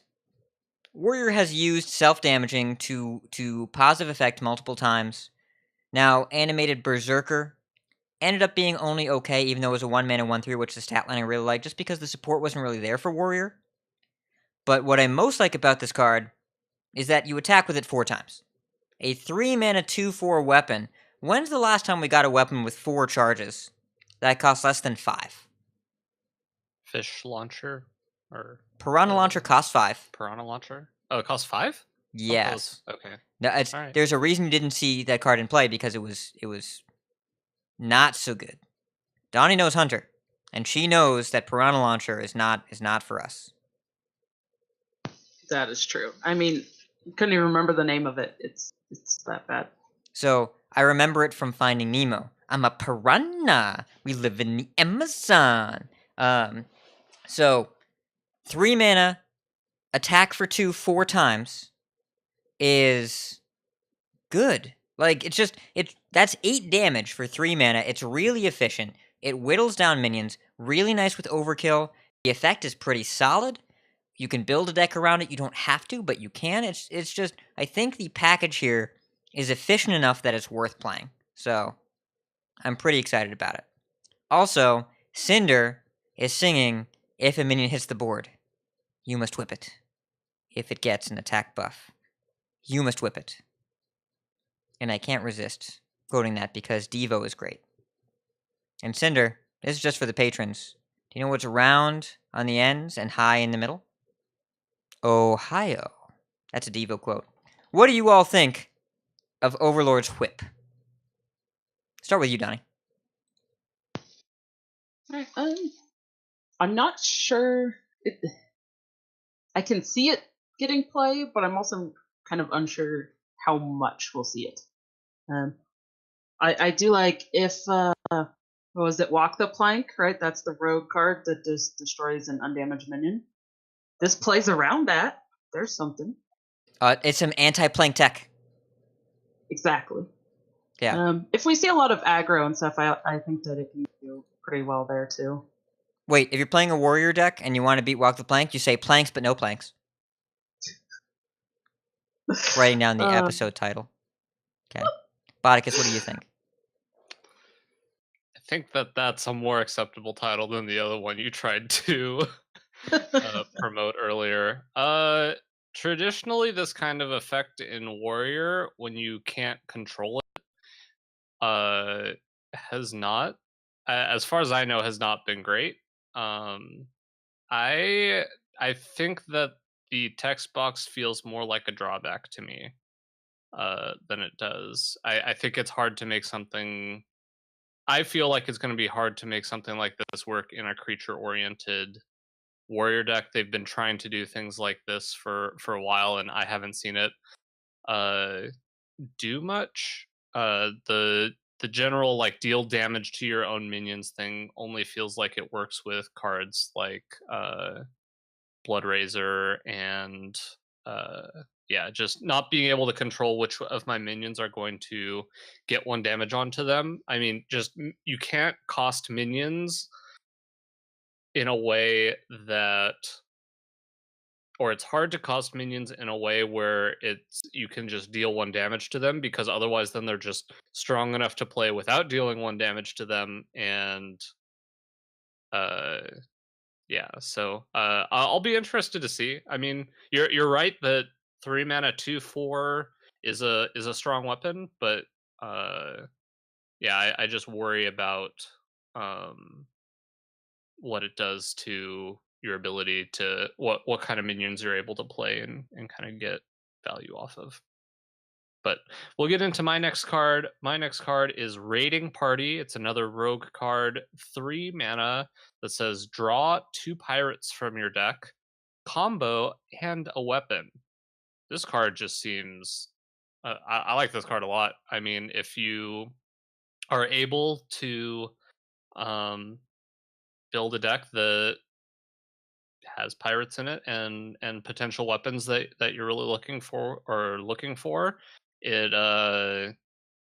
it's very good value for the cost. I mean, the potential to draw 3 cards for 3 mana is very, very strong, and I don't know that a pirate type deck is going to be looking necessarily for a card drawing card in it, but I was already wanting to put prep into my pirate deck that featured such all stars as Cannon Barrage.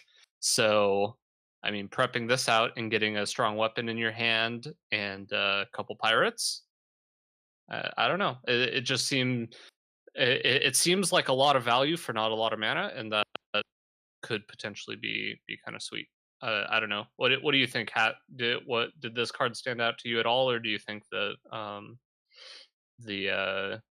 it's not going to work out? Did the rogue card that says 3 mana draw 3 cards catch my eye? Yes, Spartacus. Yes, it did. Because the thing about drawing 3 cards for 3 mana is that I like doing that, and I want to do that frequently. And the fact that they're pirates is a little funky. There's got to be something there. You could draw some Ticket Scalpers. You could draw some Sharkfin fans. I'm trying to think, what are the pirates you most want to draw right now? Are they, Greenskin? Maybe the Cutthroat Buccaneer? Cursed Castaway. If you're gonna have enough pirates in your deck, Cursed Castaway draws this card. That is like a value fiesta. It's you play this and you go get the Castaway, and then the Castaway draws the other one. Oof. Oof. Yeah, and then what weapon? I guess the question is, what weapon are we trying to draw in this deck too? It has I to ki- be I a do reason to like not be Kingsbane, and in 3 months, I don't yeah. know. But until Kingsbane rotates out, you're drawing Kingsbane because anytime you can destroy it and then draw it again is just so much value. And with Shiny Finder and this card, you're just it's a value train, and it's just so big right when you get it. A buffed Kingsbane, if you buff it one time and then draw it a second time, it is far and away the highest value weapon. So you just put one Kingsbane in your deck, and that's the only weapon you want. It's got to be that for now. Oh, and the 3 mana 2/4 is a pirate, right? It is Didn't Cutthroat we Buccaneer. determine that? It Yeah, is, drawing Cutthroat Buccaneer with it. and Yeah, that's Captain Greenskin. yep. So it's a Kingsbane enabler. I don't know, Interesting. Donnie. Okay. You're the one here that's not evil and talking about how to best make Kingsbane better. What do you think of this card? Yeah, I think it's a pretty solid card. I mean, even if you play it on just to draw 2 pirates, that seems pretty solid. And if you draw it later in the game, you can use that combo ability and be able to draw. Seems pretty good to me. Yeah. What about your next card, Donnie?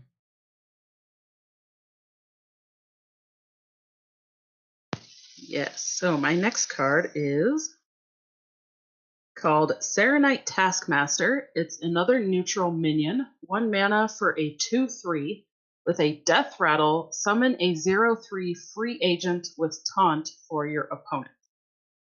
And I kind of like this. I think it might surprise people.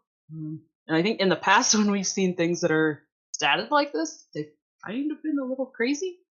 So we'll see. I think by the time the Death Rattle triggers, you could probably also have enough on your board that you can easily go through that 0/3, and it's not really a problem. Yeah, I disagree with Bodicus about Walk the Plank. I think this is the most powerful card we've seen so far. I think it's this one right here. Zombie Chow is great, and this is a Zombie Chow where the hoop is a little bit more annoying. It's not 5 life, but a 3 health taunt is something that your average aggressive deck is used to fighting through, and a 3 health taunt for your opponent is something that a controlling deck actually, I think, finds more of a problem with. You don't want to use this defensively, because a lot of times when you're defensive and you're playing a card like this, you're indicating, I'm trying to control the board through minions. And a taunt will slow you down. It'll make it harder for you to punch through so you can start trading, because trading is the mechanism in which you defend.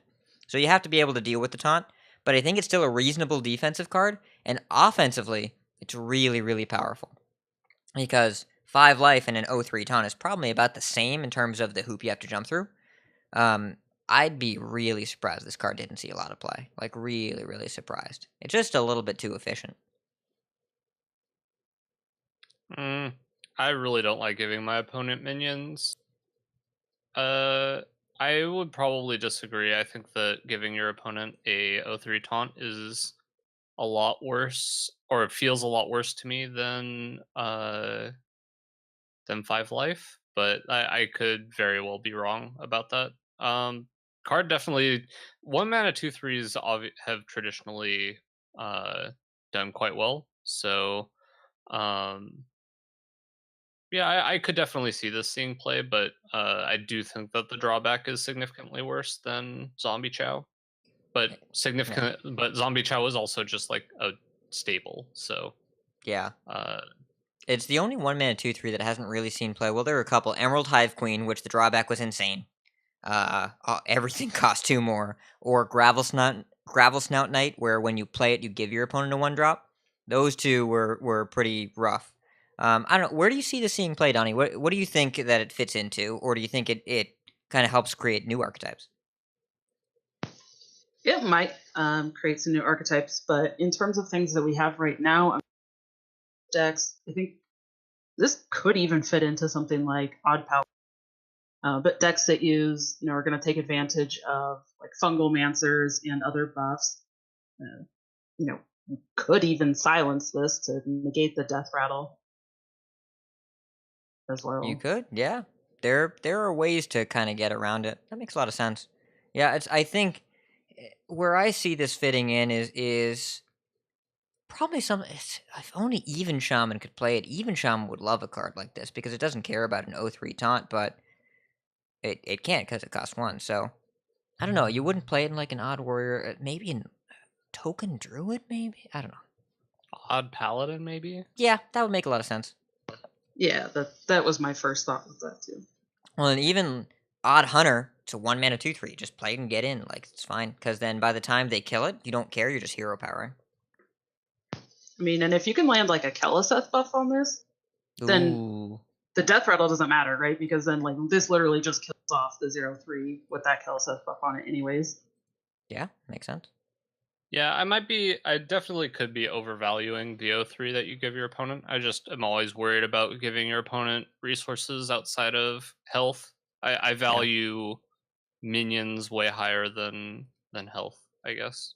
That makes sense. And there's just so many decks that can make use of minions on your side of the board in other ways. So it'll be interesting. I'll be excited to see kind of how it pans out. But Hat, let's get into the last card you had.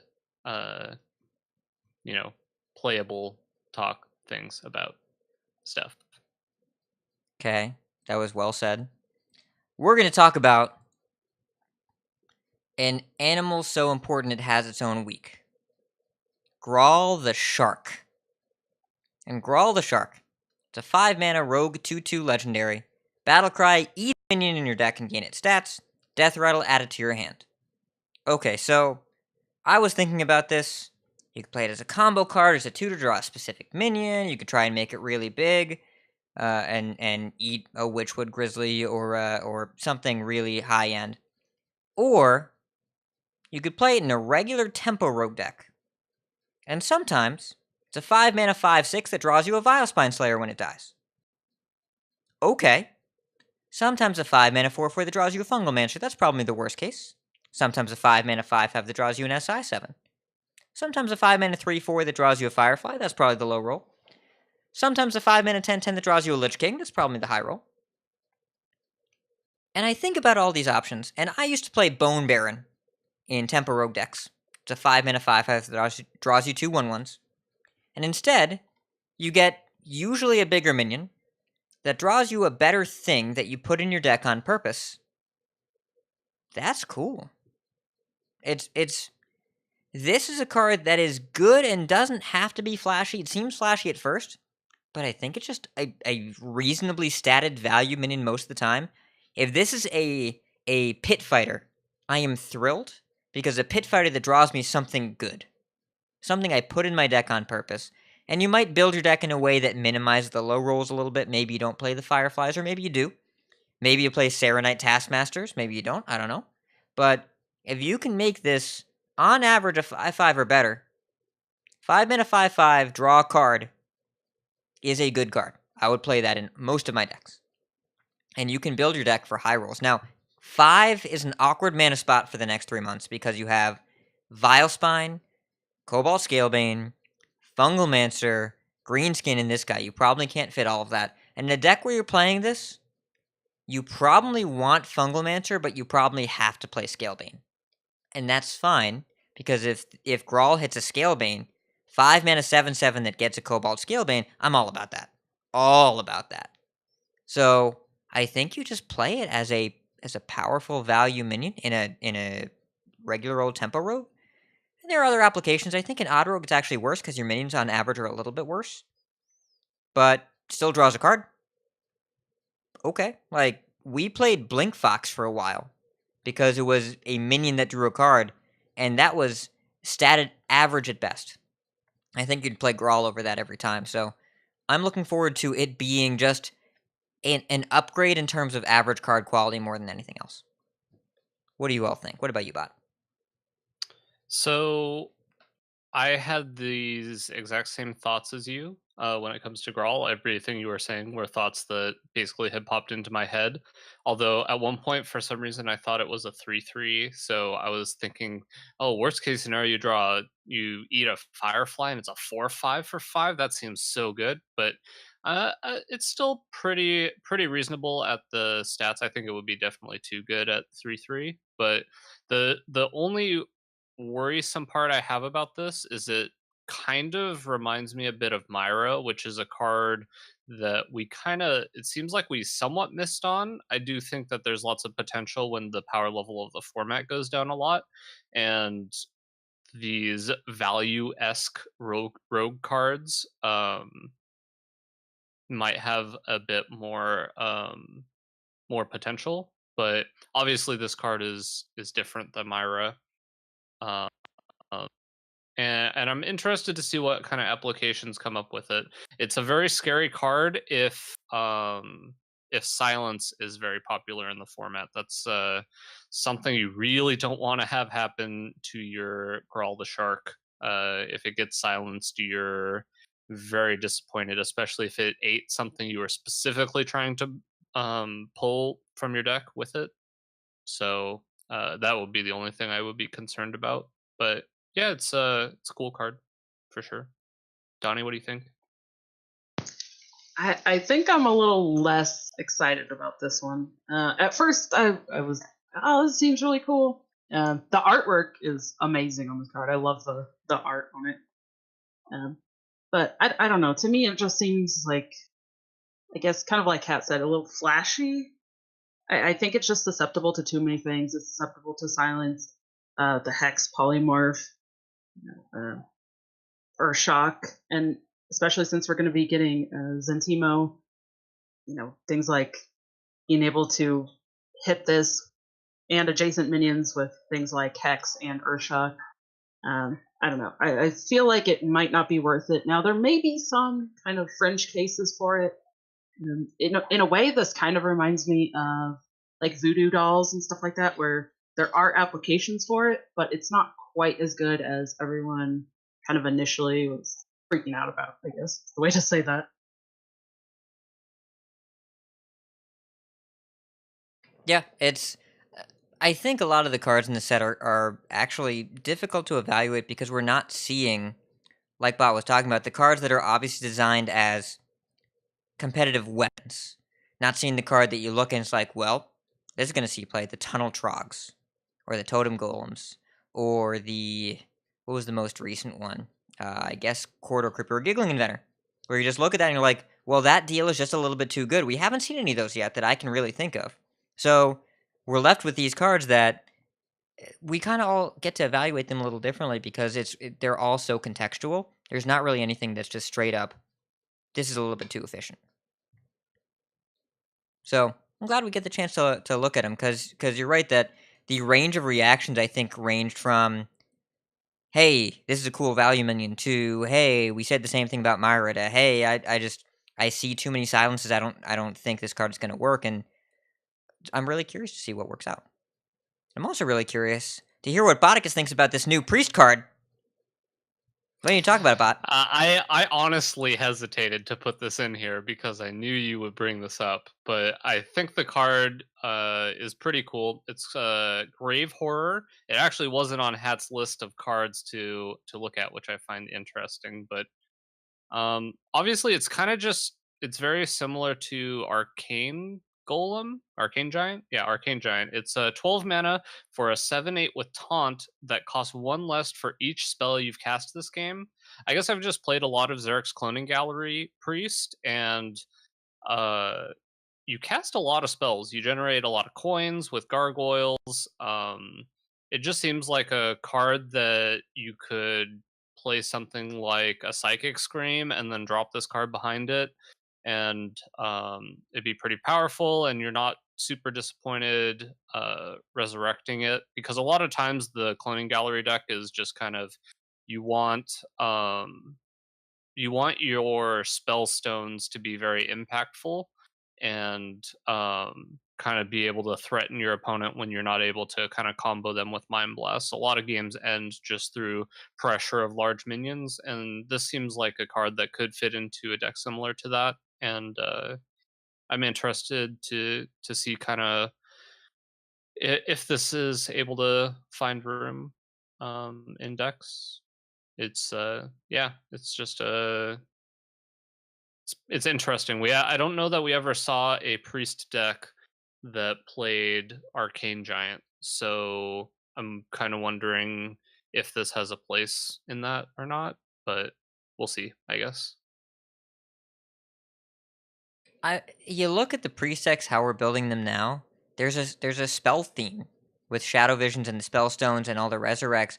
It makes a lot of sense to have a card like this, and I feel like for at least the 3 months before last year's sets rotate out, this is a pretty potent payoff with a lot of engines. I don't know. Donnie, do you play any Priest? Priest is probably my least played class. Oh, my people! Yeah. I don't know. I feel pretty kind of on the fence about this. Like, I can see some applications, but I'm not sure if it's going to be good enough. I guess we'll have to see. Or maybe there's something new that comes out of this, because I'm not sure what else they're going to be revealing for Priest, or even that's going to come in the next set that could make this better. Yeah, I think the rotation is going to hurt it as well, because losing Shadow Vision is such a kick in the gut for this card. That card is probably the best Priest card printed in the last couple of years. I'm trying to think. Yeah, it's pretty close between that and Psychic Scream, I think. Yeah. Yeah, it's because Drakop would be the other one. Amazing how all three of those cards beat Duskbreaker, but yeah, it's been really impactful. But I agree. I think that Grave Horror is actually pretty relevant. Donnie, what's your last card? You got one more. All right, so my last card, I actually, just like Bot's last card, it was not on the list that Pat had. But it is a 3-mana shaman spell called Haunting Vision. Next spell you cast this turn costs 3 less. Discover a spell. So I don't know. I think this is going to be pretty strong. My immediate thought, of course, is something like playing this in Shutterwalk Shaman. But the best thing to me is that you cast this, and your next spell costs 3 less. So the spell that you get to discover, if that's the spell that you choose to play next, it's going to cost 3 less. So it kind of lends itself to being able to be a little bit more flexible in a lot of situations. So I think it's going to be really strong. Yeah, it's cost reduction is scary, and this lets you either make a plan that you already had or find a new plan.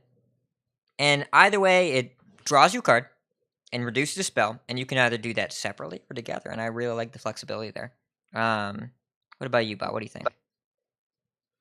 Yeah, it's this card's pretty cool because it just gives a lot of options. This is definitely there's a lot of shaman spells where every time I see them, I think Hagatha, and would I like to get this off of Hagatha? And I would really like to get a card like this off of Hagatha. So, in terms of seeing play in your initial 30, I do think that it's possible. But in terms of like cards I'm excited to get off of Hagatha, this is definitely at the top of near the top of my list.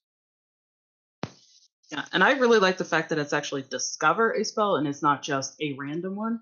So I think that one also helps with the being able to choose, like Kat said, what are you going for? Is this going for your plan that you already had? Do you have to change your plan? And that helps you a lot and can maybe actually be better in versus a wider selection of decks. So maybe it's better on ladder against multiple decks, whereas now we're kind of seeing some cards that are only good in certain matchups and they don't see quite as much play.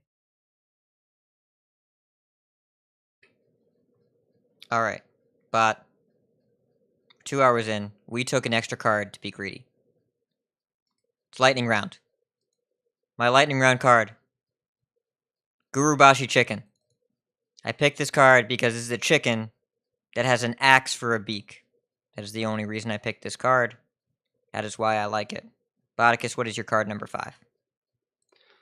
Instead of my card number 5, I'm just going to say there were a lot of cards on the list that would have been fun to talk about. But I think just kind of an overall perspective, I think we've already said it multiple times, but just I really like the direction they seem to be taking the power level of the set. It doesn't seem like in your face, these cards are going to be super strong as before. They all just seem like really cards that could potentially be fun after rotation happens. So I'm excited to see where we go from here. But as you said, we're already over 2 hours. What a surprise. That's what happens on card reveal shows. But let's go ahead and just go into the outro.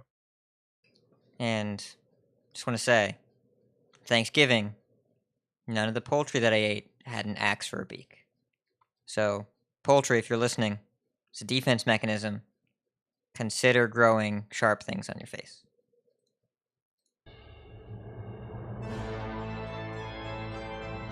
How long can this go on? Well, it's reveal season, so a little while, but we want to thank you all for listening, and we want to thank Stefan for letting us use his cover. Check him in his channel, link in our show notes. Big thanks to Wicked Good for deck analysis, Hearthstone for Decklists, Wikipedia for tournament info, and Hearthstone tournaments on YouTube for tournament VODs. The show notes for this week's episode are on our website, coinconcede.com. You can support our show at patreon.com/coinconcede. Join us every week live by following us on Twitch at twitch.tv/coinconcedepodcast. Join our community chats in our Discord at discord.coinconcede.com. Right into our email at coinconcede@gmail.com. Follow us on Twitter at coinconcede. If you like some CC swag, head on over to our new shop at Dad Legend or old shop at shop.coinconcede.com. Big thanks to our producers, Viriatus, Tacos, and Donald. Coin Concedes, Bot, I see you have one listed first. You will get our first Coin Concede. Donnie, your second, so be ready. So I would like to coin concede this week to the Blizzlet podcast, who just celebrated their 69th episode.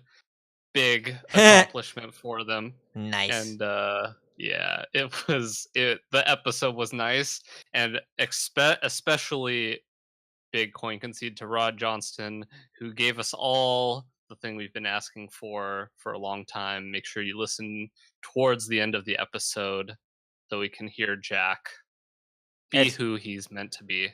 I was so happy. Don't listen around any children that you may be associated with or not associated with.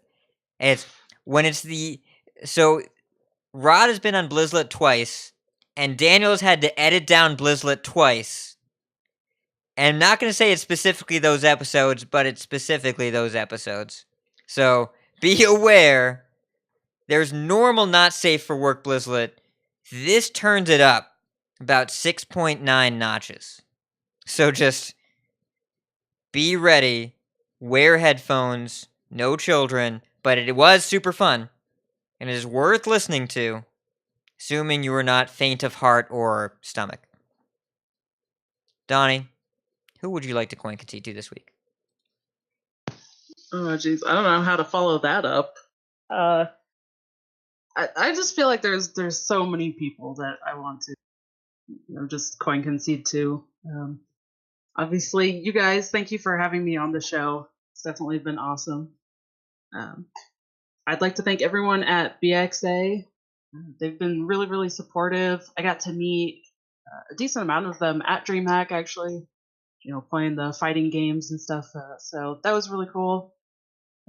And just everybody else that I met at DreamHack, a lot of the pro players, like I said before, Peltire. I got to meet Language Hacker, and he was super, super nice. In between rounds, we'd pass each other, and he would just, say good luck, and so that was really cool. And it was just everything that's been happening, especially for this DreamHack, has just been an absolute blast. So just a huge thank you to everyone who's been supporting me and following me, and even new followers. So I hope that I can continue to put out good content and keep just chugging along, and hopefully do even better at my next LAN event, whenever that is. Awesome. Yes, and thank you so much for being on the show. It seemed like great timing, and you've been a wonderful guest, so really appreciate having you on. Appa will be back next week. Still on the show, don't worry. And I want to do Coin Concede to the Coin Concede community. Every year around Thanksgiving, I get a little sappy, because I think back about the life that we've led since we all came on this podcast, and it's kind of absurd that, thanks to you listeners, I get to go to BlizzCon twice a year and meet people that recognize me, and it's like, what is happening? How did this happen? And I get to eat hamburgers with Botticus. and I have burgers with actual things on them, and he gets meat, cheese, and bread, and bacon, bacon. which is a meat. Bacon is bacon. Don't classify with anything else.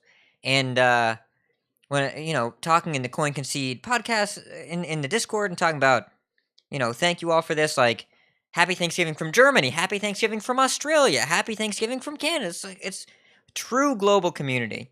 Steven Sensei is talking in our chat right now from Japan, and it's God knows what o'clock over there. It's probably a more human hour than it is here, actually. So just thank you, world, Coin Concede world, for making this possible. I want to Coin Concede to Mad at Arms hat, which is a turkey that goes in his head. It is ridiculous, and I would know. Trust me. I want to Coin Concede to Stuffing for always being there for me every November. And I want to Coin Concede the patient listeners because I realized when I opened Audition today that I recorded a bonus episode with everyone else on October 18th that hasn't been edited yet. And it's been a little while, and I kind of forgot about it because, BlizzCon happened. And so it's coming. The lost bonus episode. We have not forgotten, but I did forget. I've just unforgotten. So it's coming. I'm saying it out loud to hold myself accountable. It will be edited by the time that we record next week's episode on Wednesday. I'm saying it out loud, so I have to do it. And that means extra content that you were promised before, but you're getting now, which is, it'll be fine. So, thanks for waiting. Coin Concede to you all for waiting. And Coin Concede to Appa for being Appa. Appa, you're great. Enjoy your family time with Thanksgiving. I hope you had stuffing too. And then as far as contact info, hey Donnie, where can we find you if we want to talk to you? Oh my goodness. Feels like all over the place. Probably the main places would be Twitter. I am Donnie DK. That's DAWNIDK. On Twitch at twitch.tv/DragonRiderDK. I'm in Discord and stuff as well. So, if you guys are in any of the Hearthstone podcasts, I'm sure you can, the Discords for those, you can find me there. And on my YouTube, that is youtube.com/c/DragonRiderDK. And I am also doing some content on the BXA Gaming YouTube channel. I'll be doing about 2 videos a month for them, and I've put out a couple. The most recent one that I've done is actually called Getting the Most Out of Hearthstone Without... now I can't remember the title.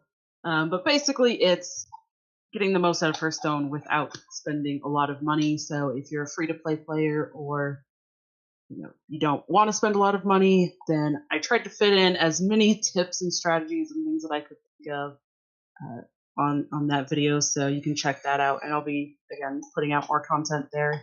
So the BXA YouTube. But yeah, definitely, if anybody wants to get in touch with me, just probably Twitter is the best way. And then in terms of my stream, I only stream about 3 days a week right now. I stream Wednesday nights starting at 10 p.m. Mountain. And then I stream on Saturday and Sunday starting in the afternoon. On the weekends, I try to stream at least 4 hours each stream, but they usually end up going like 5, 6, 10 hours sometimes. So yeah, hopefully I'll see some of you guys in there. So come say hi. I only stream for 3 days. 3 days a for week, 6 to sometimes 10 hours. Good lord. Yes. Well, that's about 18 to 30 more hours than I stream a week. But if for some reason you wanted to follow me, it's twitch.tv/Boticus. I've actually really strongly been considering streaming some WoW, so I might have to get to doing that soon. But if you want Hearthstone content, if I ever make Legend again, that's at Boticus HS on Twitter, and I also retweet a lot of stuff regarding the show and just cool things I find. So feel free to follow me there too. Hat. And you can find me on Twitter at Ridiculous Hat. You can find me on Discord, wherever Hearthstone's discussed, at Ridiculous Hat. And that'll do it for our show this week. Keep calm, and we hope everyone had a happy Planksgiving. And if you see us on the ladder, Yes, Bodikus, I said it. If you see us on the ladder, coin concede. Coin concede. Coin concede.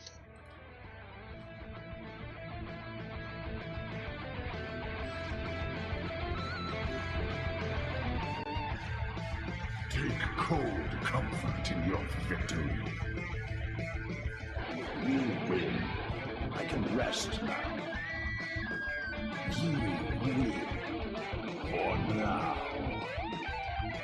Now, your victory proves nothing. The day is yours. I choose death. You have triumphed. This time. This hunt